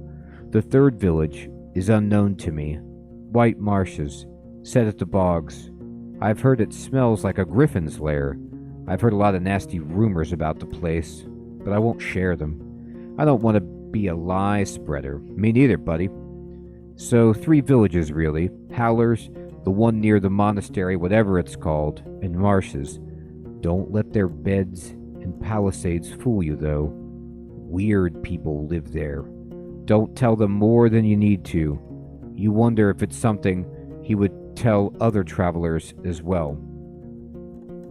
Are there eastern roads? Are they as rough as I've heard? Pretty much. Don't leave the main road, I'd say. Not so far from here. You'll find an old dolmen. A few of my people had to spend a night there. The monkeys stole food and gods from their bags.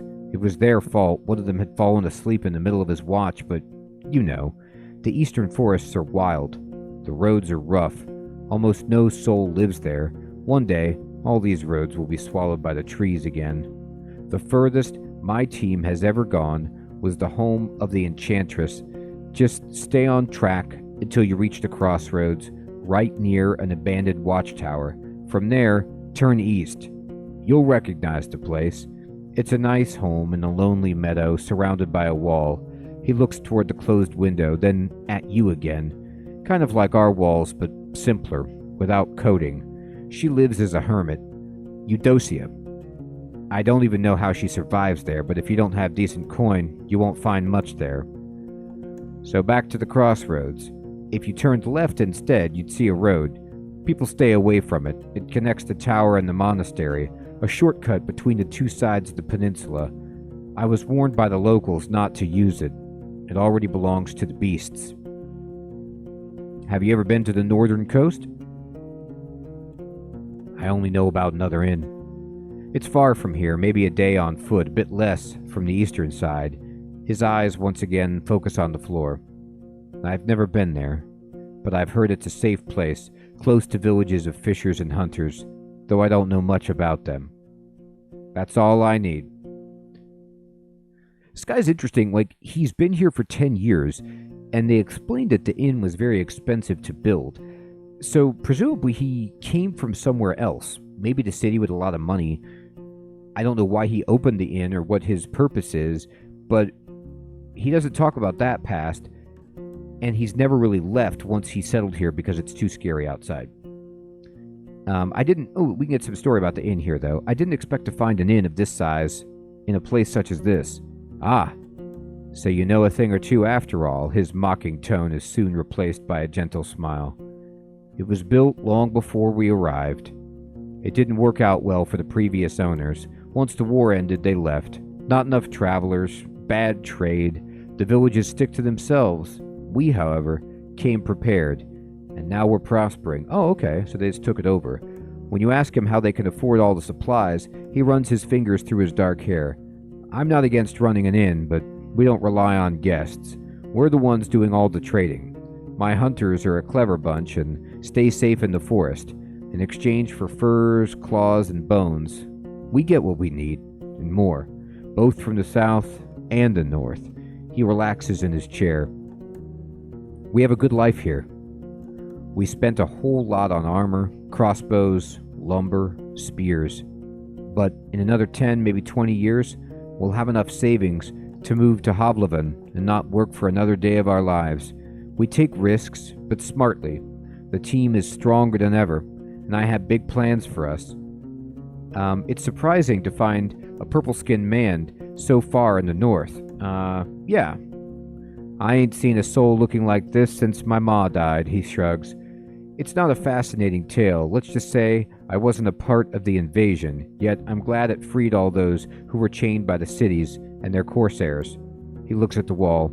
I'm a Lassan, by the way, but I rarely hear the name.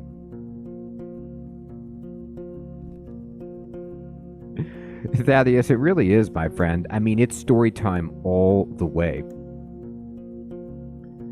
Is there a good story behind the inn's name? I mean, there's a story, but not a good one. He clears his throat. For years, I wanted to have an inn called Pelt, but in my city, it would be in bad taste.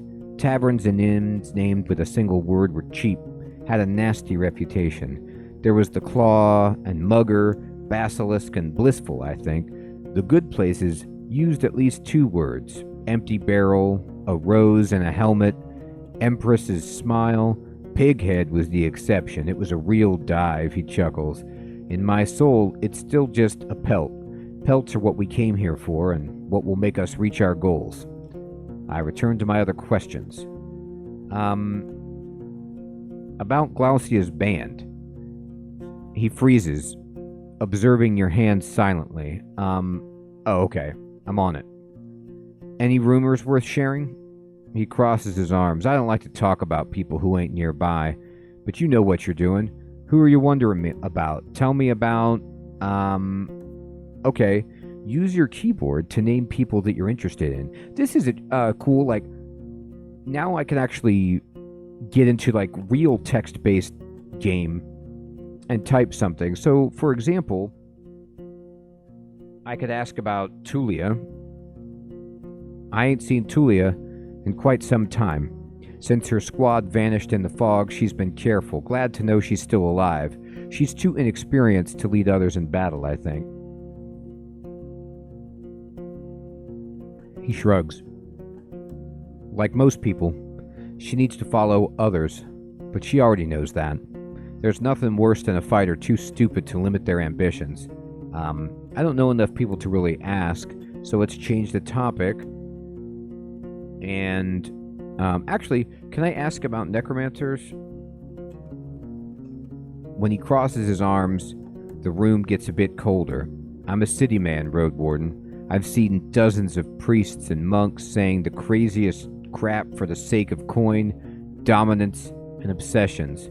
Pagans, druids, necromancers, I don't care about any of it, as long as they keep to themselves. The locals ain't hostile, and I won't repay them by spreading rumors about them. Okay, he doesn't trust me enough to tell me more. Fair enough. Oh, I'm sorry to hear that, Crispy. I wish your version of Sub-Zero was playable. I really enjoy it. He nods. What else do you need? Let's see. How much money do I have? Let me check really fast. I have 5 money. I only have 1 ration and a small healing potion. Let's just see what he has for sale. I can go and pick up a few things for you. Some food for your travels to start with. Apples, nuts, sausage. Not too many at once. We need to maintain our supplies. I've got an elk fur I don't need. Its buyer was caught by a pack of red wolves. Nice for a sleeping spot. Just as nice for a wall. An almost untouched bowl of soap. Priceless for a traveler. You can't tell if he's being sarcastic. No, that would be good for cleaning. Made of fine oak ash. Strong, though you should have some better supplies before you start your own bathhouse. After you'd mentioned you'd like something more useful on these roads, he looks down. I don't have any blades or armor to spare, but if you pay well, you could take one of our crossbows and a bunch of quarrels. A yew bow, wool cords, and the trigger needs just a little bit of oil. It's as good as you can get without soaking it in magic. Takes a bit of muscle to draw, but even a 16-year-old could handle it. I won't sell it cheap, but I'm ready to give a discount to a helpful ally. Let's take a look at what you have first. So, I could buy the crossbow, but it's really expensive. The valuable fur is incredibly expensive. The soap is 1 coin, and the food is 1 coin.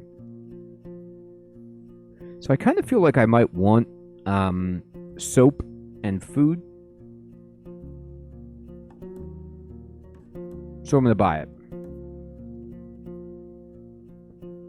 And do you have anything you'd like to buy? You pull out some items, but the innkeeper shakes his head. I don't need those, nor could I sell them to anyone. I'd rather make coins than waste them. So bring me something of value. Alright, that's all I need. I'll go outside. I gotta forage these berries. You step outside. Ruffles is pawing the ground. You hear the clinking of tools coming from the armorer's workshop. I enter the inn. I approach the guards. I head to the armorer. I go to the well. I go forage. Let's check out the armorer. You walk past the well and find a small, open shed, not unlike the stable, but with a humble set of tables, carving tools, hammers, sharpening stones, pincers, knives, and other tools.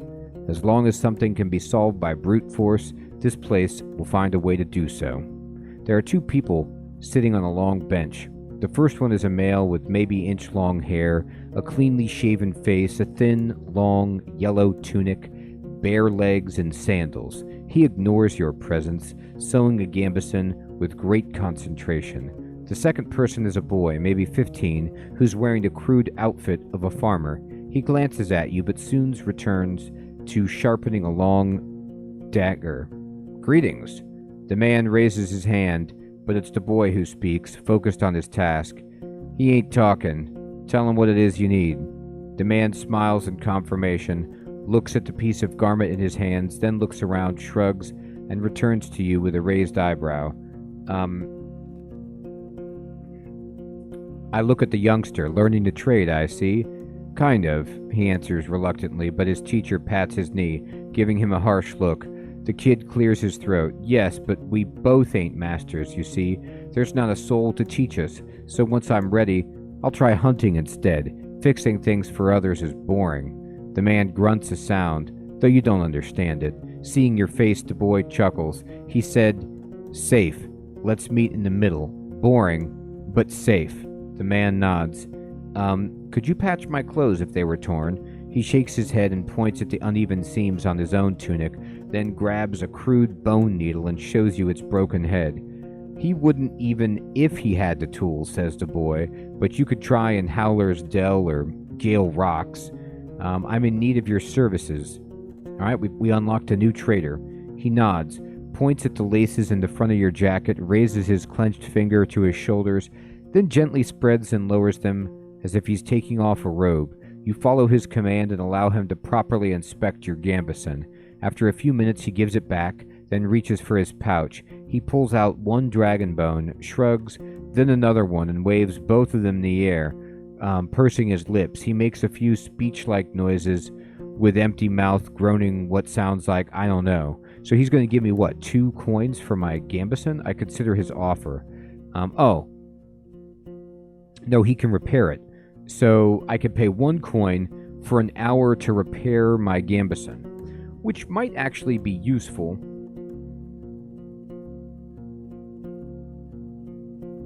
But I want to go pick the berries.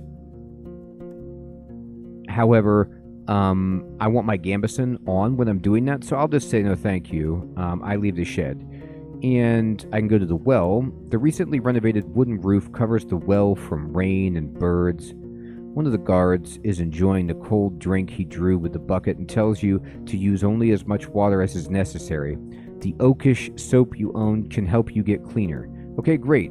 So you need 3 pieces of bathing equipment to get more out of this place.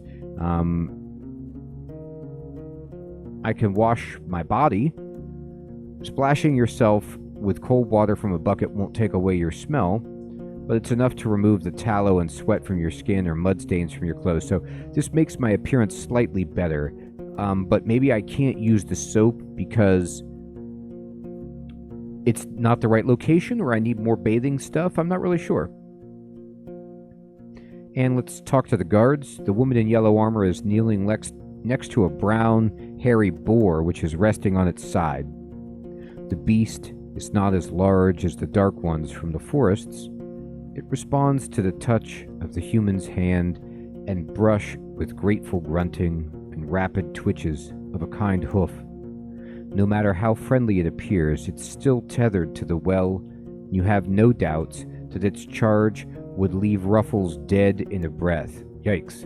When the woman notices you, she steps forward to the boar's disappointment. So, the new Roadwarden. She points at a window with her chin, forestalling the question. We don't need anything now, but when we travel with our furs, we can use some assistance. She may be around 30, but her warm voice and bright smile are camouflaging the touch of time on her unpowdered face. Like many red-haired people with freckles, her skin is unhealthily pale. The boar runs up to her, observing your boots and fruitlessly sniffing for food beneath the beaten ground. She pats its back but maintains her focus. How about a game or two? We have a bit of time to talk about this and that. Maybe you'll get a couple of coins. Or lose one, she winks. We could play dice or throw axes at a target. Oh boy. Hey, Aubig. Good evening, my friend. So, I don't know if I'm good at throwing axes, and I don't really want to roll dice right now. I don't really have time. Right, I kind of thought so. Her smile disappears. She returns to the other guards. Roadwardens are always busy, ain't they? Better hope you have a day of rest sometime. Have you ever been at the heart of the woods? We sometimes hunt south from there. There are good hunting grounds in the western half. The second one's too overgrown. Maybe the soil is different? She shrugs and moves the hair away from her forehead. But it's a risky spot. There are treants there, and wolves, even the furless ones. And if you have to go through the tall grasses, watch out for what's on the ground. There ain't many archers in the trees, she smiles as if it's a joke, but there are too many worms, even larger than the water leech. Gross? The innkeeper asked me to forage for berries. She chuckles. Oh, don't worry about it. Usually we forage by ourselves, but we wouldn't ask you for a dragon for a meal. He gives small jobs to people all the time, just to see who agrees to do them. Wants to judge who's of use and who's too proud for their own good. If you've agreed, just be sure to get those berries today, and don't try to take his tools away. He hates thieves. Good idea. Tell me about yourself. Oh, what was that? After a brief giggle, her voice gets cold and serious. Nah, Roadwarden. We use names and stories among friends. You ain't one. Don't make me tempt curses. Okay. She doesn't trust me. Alright, take care. I'll go pick some berries. The innkeeper knew what he was talking about. You put on the gloves and look through the bushes from a safe distance. It doesn't take long before you notice the first serpent lying on a rock somewhere in the thicket. The creatures are not that large, and even if some of them hiss at you or slither closer, the jabs of the hook keep them at a distance. You don't know much about these berries. They are round and reddish. You wouldn't trust such a color even if you were looking for food in the wilderness. The plants don't have thorns, but the leaves are harsh, so you make sure to thoroughly cover your skin with your clothes. You have to look through many bushes to fill your bucket, but the presence of insects and snakes doesn't allow you to relax. So I can use my knowledge. I notice a shrub that's not like the others. One of these shrubs is not like the others. you add marsh bules to your journal, I guess. One of the bushes in the back has more berries than the others. They're purple, and as you squeeze one of them, you recognize that these are marsh bules. In small amounts, they are added to pies, sauces, and beverages known for their delicate sourness and sweetness, unique but not intrusive. Still, eating a cup of them will make one sick, if not poisoned. You're surprised to see them in a meadow, far away from a wetland. You could use them at an alchemy table if you can find it. For now, you put a fistful into one of your jars. The others are still a bit greenish. Cool, so I got some alchemy supplies. I gather the berries and return to the gate. So you can see the time here. It's 11 hours and 45 minutes before dusk. It's day 1. You've returned to the courtyard. 2 of the guards are participating in a friendly skirmish. Their wrestling is accompanied by a crowd. I enter the inn. The locked windows make the air stuffy, and the weak fire in the stove hardly lightens up the hall. The innkeeper is sitting on a stool looking at the flames in the stove and holding a carrot and a knife without using them. So, you again.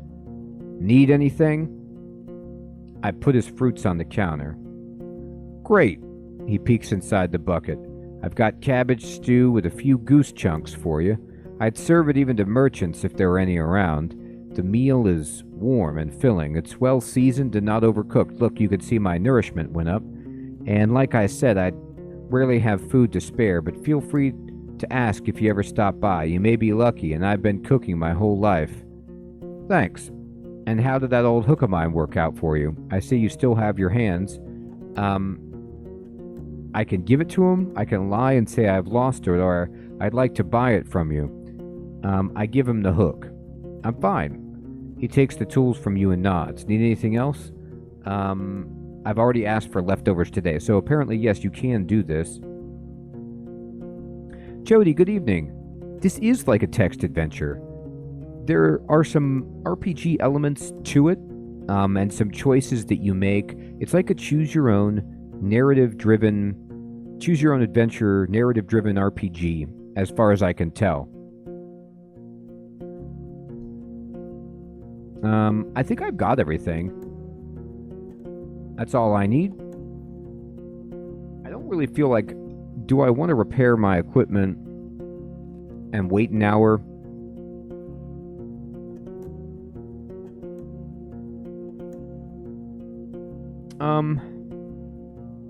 I think I'm okay. I'm gonna go... Oh, I can't leave. Oh no, I have to click travel. Okay. So here I am at the inn, and you could see all the services that they have here. I could sleep, but it's too early in the day. And I'm not like, absolutely wrecked. So let's go over to the west. The road uphill meanders, slowing you down and forcing you to pay close attention not only to the shadows of the trees, but also to the tight, rocky passages. You can't help but notice a few caves and fine ambush spots. I'll keep an eye out for any sign of life. Alright. We found a ruined village. Standing in front of the gate, you hear no voices, no tools at work, no steps. Dozens of birds live among the collapsed roofs. Their fluttering, singing, and squawking is free of worries. If you want to travel any further, you need to ride around the palisade. Searching the ruins may take a lot of time. The broken gate in the north will lead you to the village. The sound of a gentle river reaches you from the east, where you see a saggy fence surrounding an overgrown pasture. Behind the burnt building in the east, you see an oddly barren field. So do we want to mess around here, or do we want to keep going? Let's see here. Take a closer look at the gate. The palisade is in good shape, and the entrance wasn't even touched by the fire. It was torn away, possibly thrown. The amount of used force must have been huge, but you'd expect that it would push the gate into the village, not away from it. You don't see any marks of a dragon bite. A troll could toss such planks, but after so many years, you see no paw prints. A mage? You can't really tell. What's in the building near the field? The broken logs and planks are charred, while the wooden walls are rotten and covered in moss. You see no ashes or dust, proving that the fire happened long ago. The smell is awful, and there are no reasons to stay for long. You see no furniture, just some broken shelves. It was just a storage room. The valuable odds and ends were already taken by the scavengers. So it's 11 hours before dusk. I'll move forward. Where do you want to go? Just seeing when time passes. I can inspect the pasture, the fields, or the southwest part of the village itself. Let's check out the village. Alright, you can see it's uncovered here. The buildings, some of which have collapsed, are made of wood, now charred and rotten. You spot claw marks on the walls, especially close to the doors and window frames. They could belong to a dragonling or a large wolf, larger than the gray ones, or a corpse eater. Too many options to make a guess. Yet no beast remains in sight. You find the remains of clothes, furniture, odds and ends. Only one object seems to be of use, a basket-like fish trap made of vines and willow branches. If a large fish swims into it, it won't be able to get out on its own. It's quite large, but I can fit it on my saddle. Okay. I picked up a fish trap. You feel a slight aching in your stomach. Where do you want to go? Well, we can go to the palisade over here to the west. We can go to the northwest part of the village, the main square, southeast, fields, or pasture. Let's check the southeast part of the village. You find a small backyard. The ground is beaten. The grass grows only right next to the buildings. It would have been a fair spot for training dancers and fighters. The stakes of the palisade are covered with playful carvings left by children who are portraying monsters, weapons, and humans. The rubble has been pushed into the corner of the houses. The furniture is broken, but you find something of use in one of the piles, a slightly rusty piece of steel. Once you pull it out, you realize it's a quarrel for a crossbow. Still usable. It won't be difficult to find a use for it. Alright, we picked up a quarrel. We're getting hungry. So, we've already checked these two spots. Why don't we check out the pasture in the southeast and just see what's down here? You don't find a single sign of the livestock that lived here in the past. Any bones, horns, antlers, or dung have already been devoured by the wilderness. The pasture ends at the river. On the opposite bank, the meadow turns into a thick forest, impenetrable for a rider. What are the chances that a herd of defenseless animals could get there and survive? The breach in the southern fence wasn't made by some brute force. You find axe cuts in the spots that were ultimately broken away. After all these years, there are no tracks that you could follow.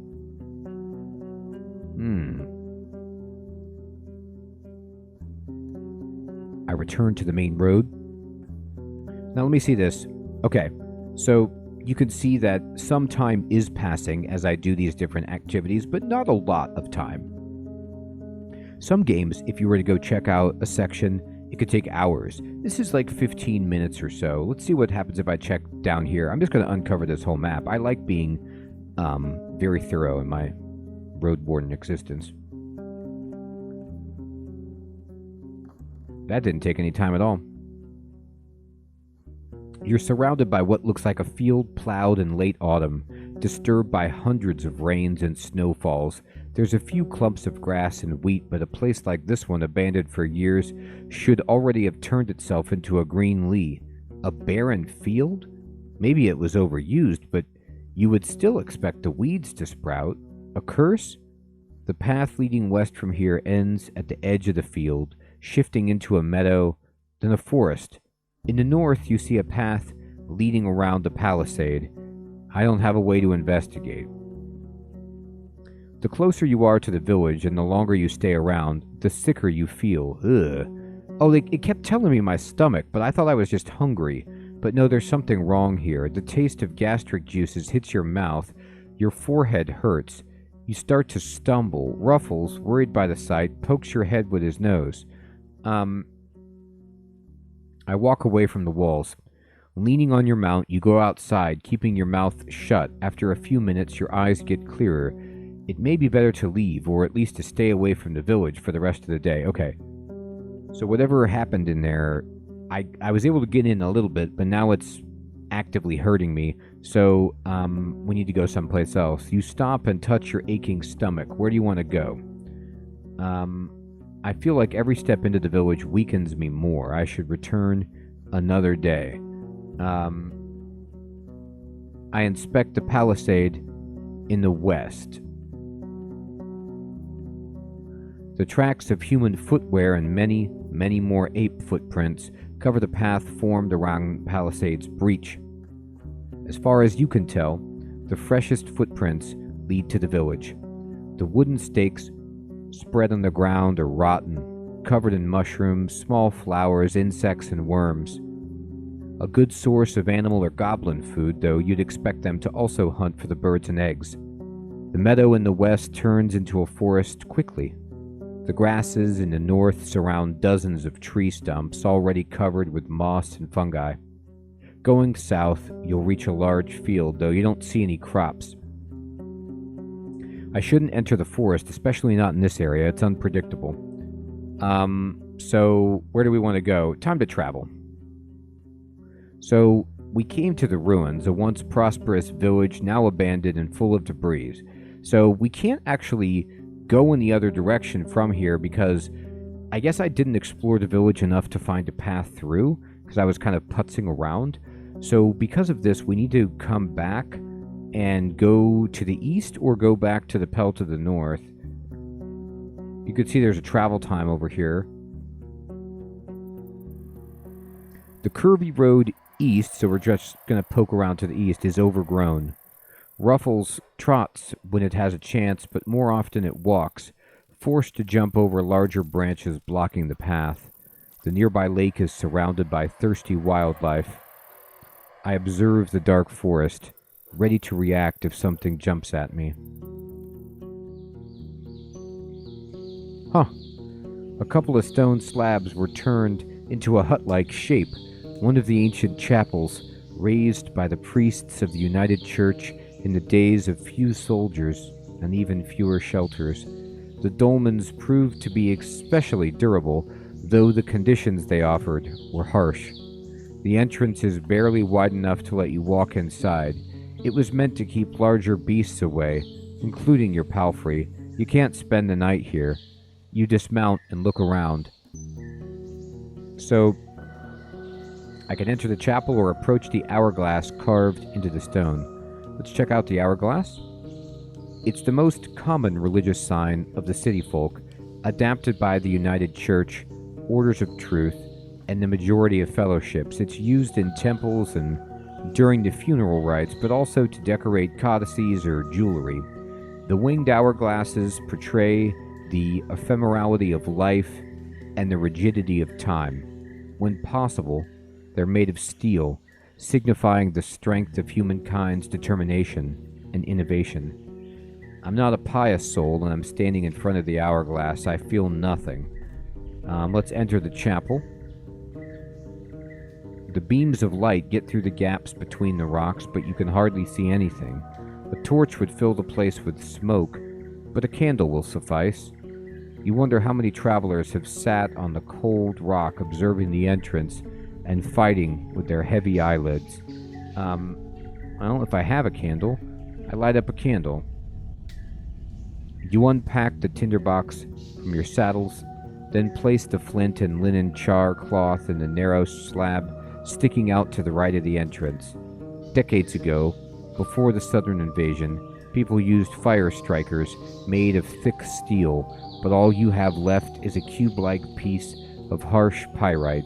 It's not the best, but enough to make a couple of sparks. Sadly, the weak light is hardly enough to let you examine the chamber.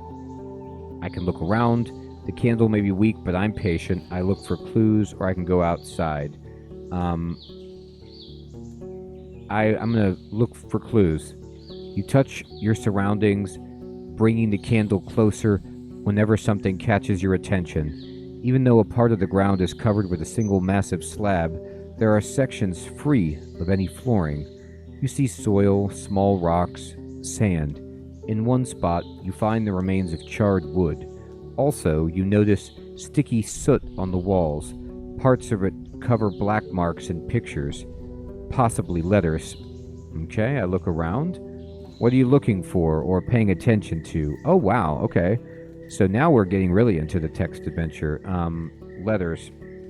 A large part of the wall is covered with engravings. It's difficult to figure out what they're meant to portray, but one picture is obvious to you. A long arrow pointing down.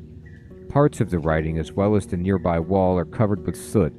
So I can use my knowledge, and I could say, I understand what's written here. The images and letters are a combination of two separate texts.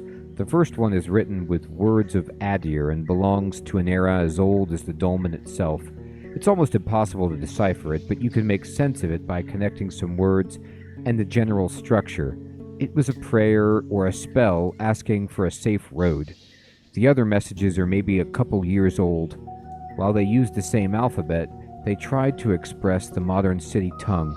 It's a list of wares, sometimes portrayed by images and their value in dragon bones. Some of the pictures are used as obscene insults. You see, for example, the head of a griffin or the sketch of a wolf. Someone was not happy with the prices they saw.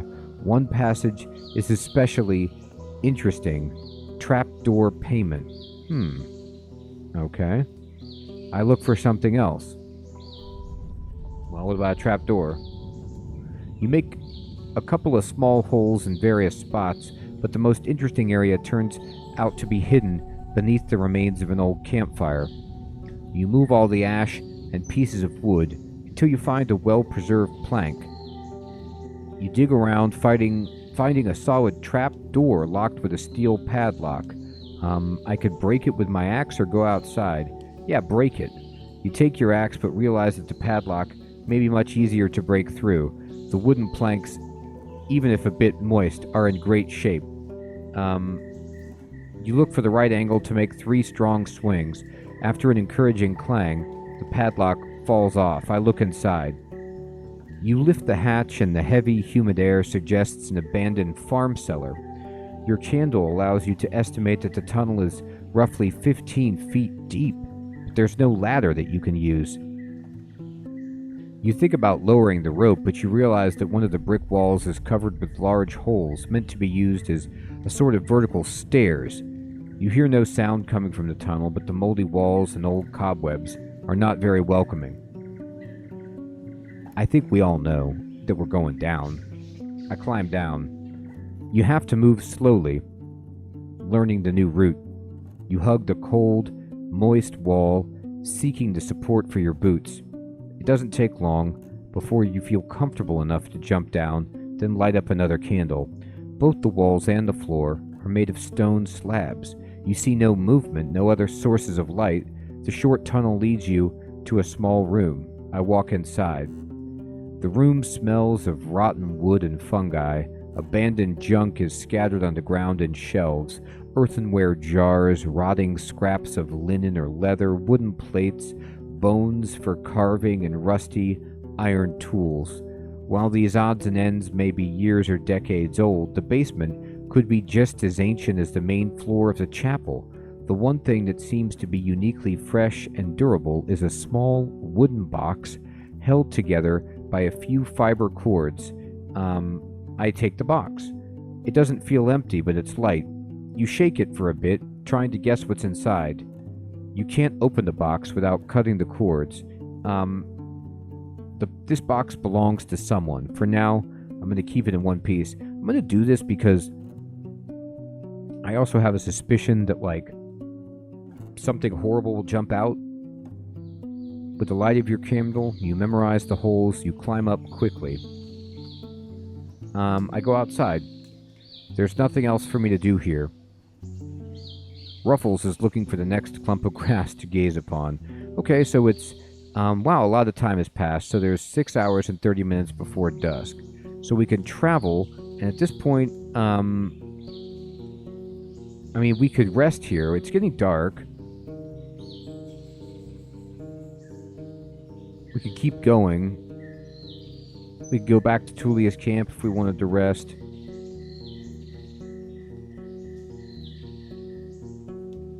Go this way, I guess. The neglected path barely finds any space among all the hills, trees, and streams. There's a deer on the ground, lying in a red puddle, surrounded by a small pack of creatures which notice your presence quickly. There's about 8 of them, with thick furs and shades of brown, gray, and black, and hairless faces with small eyes and large mouths, currently stained by the blood of their prey. Some of them move on all fours, while others comfortably stand on 2 feet. They are 2 to 3 heads shorter than you, but it's your mount which truly towers over them, and you see how a couple of the beasts take a few steps back, grunting and glancing at one another. The one with gray fur shouts, and the others move toward the rocks and sticks which are piled on the road. They hold them awkwardly, and some struggle to maintain a straight posture, leaning on their new weapons for support. Then almost all of them spread to your left and right, blending with the shrubs loudly. Only 2 of the apes are standing still. I grab my axe and hold the reins, or I'm not prepared to face a pack of goblins. I turn around. I think we could probably try to make it through. Ruffles tries to turn around, but the loyalty follows your directions. Okay, here's my choices. I could charge at them.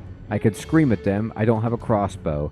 I throw them food. I look behind me, just to make sure they're not already there. I make a few threatening swings, focusing my attention on the beasts that entered the forest.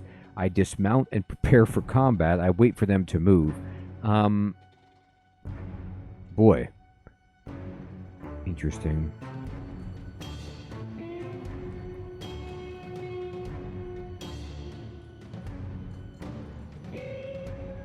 I'm just going to charge at him.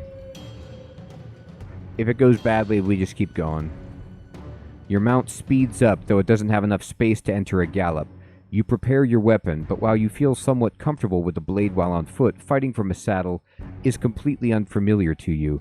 The younger goblin attempts to stop your horse, but the strike it receives sends it into the nearby bush, screaming in pain. The gray one, however, manages to grab your boot, and is now trying to keep up with your speed, making one long leap after another. The first strong swing of your axe wasn't able to reach the target. The spear would do better in this scenario. Okay, so I can aim for its head, I can kick it, or I can ride faster. Let's ride. You put your entire trust in your horse, trying to endure the pain in your ankle and focusing on the reins. Ruffles does its best, but your encouragement is not enough, and you underestimated how nimble this goblin can be.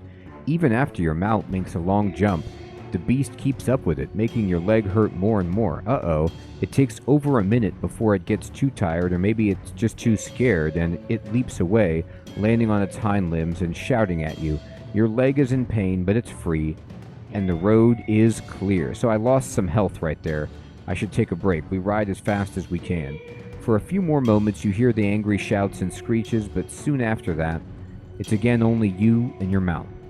Time to see what we're going to find down the road. And we found a fallen tree. A round pine tree blocks the road. For a wayfarer, walking over the thin branches at the top is not much of an issue. Even Ruffles, led on a rope, could walk around a stump, but a large wagon couldn't move onward in one piece, at least not without detaching the mules, unpacking all the wares, and moving everything by hand. Cutting a tree into pieces would take hours, even with proper tools, and you can't hope to move it with just the muscles that you and your mount have to offer. So, first of all, I could set up my fish trap at the bank. You place the basket on the ground, then grab a bowl and start digging, looking for a few larger worms. You bait the stick and push it inside the basket, locking it between the sides, then cover the entrance with the lid. Tying it together takes you a few good moments, but it'll be easier later on. You tie the rope to a rock and push it into the river, far enough that it sinks entirely. Who knows how long it'll take before something large enough swims inside. Still, it will be better to not wait for too long, otherwise the prey may die of hunger. Alright? And I could wash myself in the river. The river is full of life.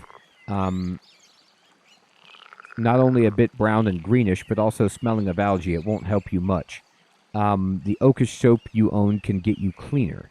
So if I use my soap, maybe you have to like actually click it or something?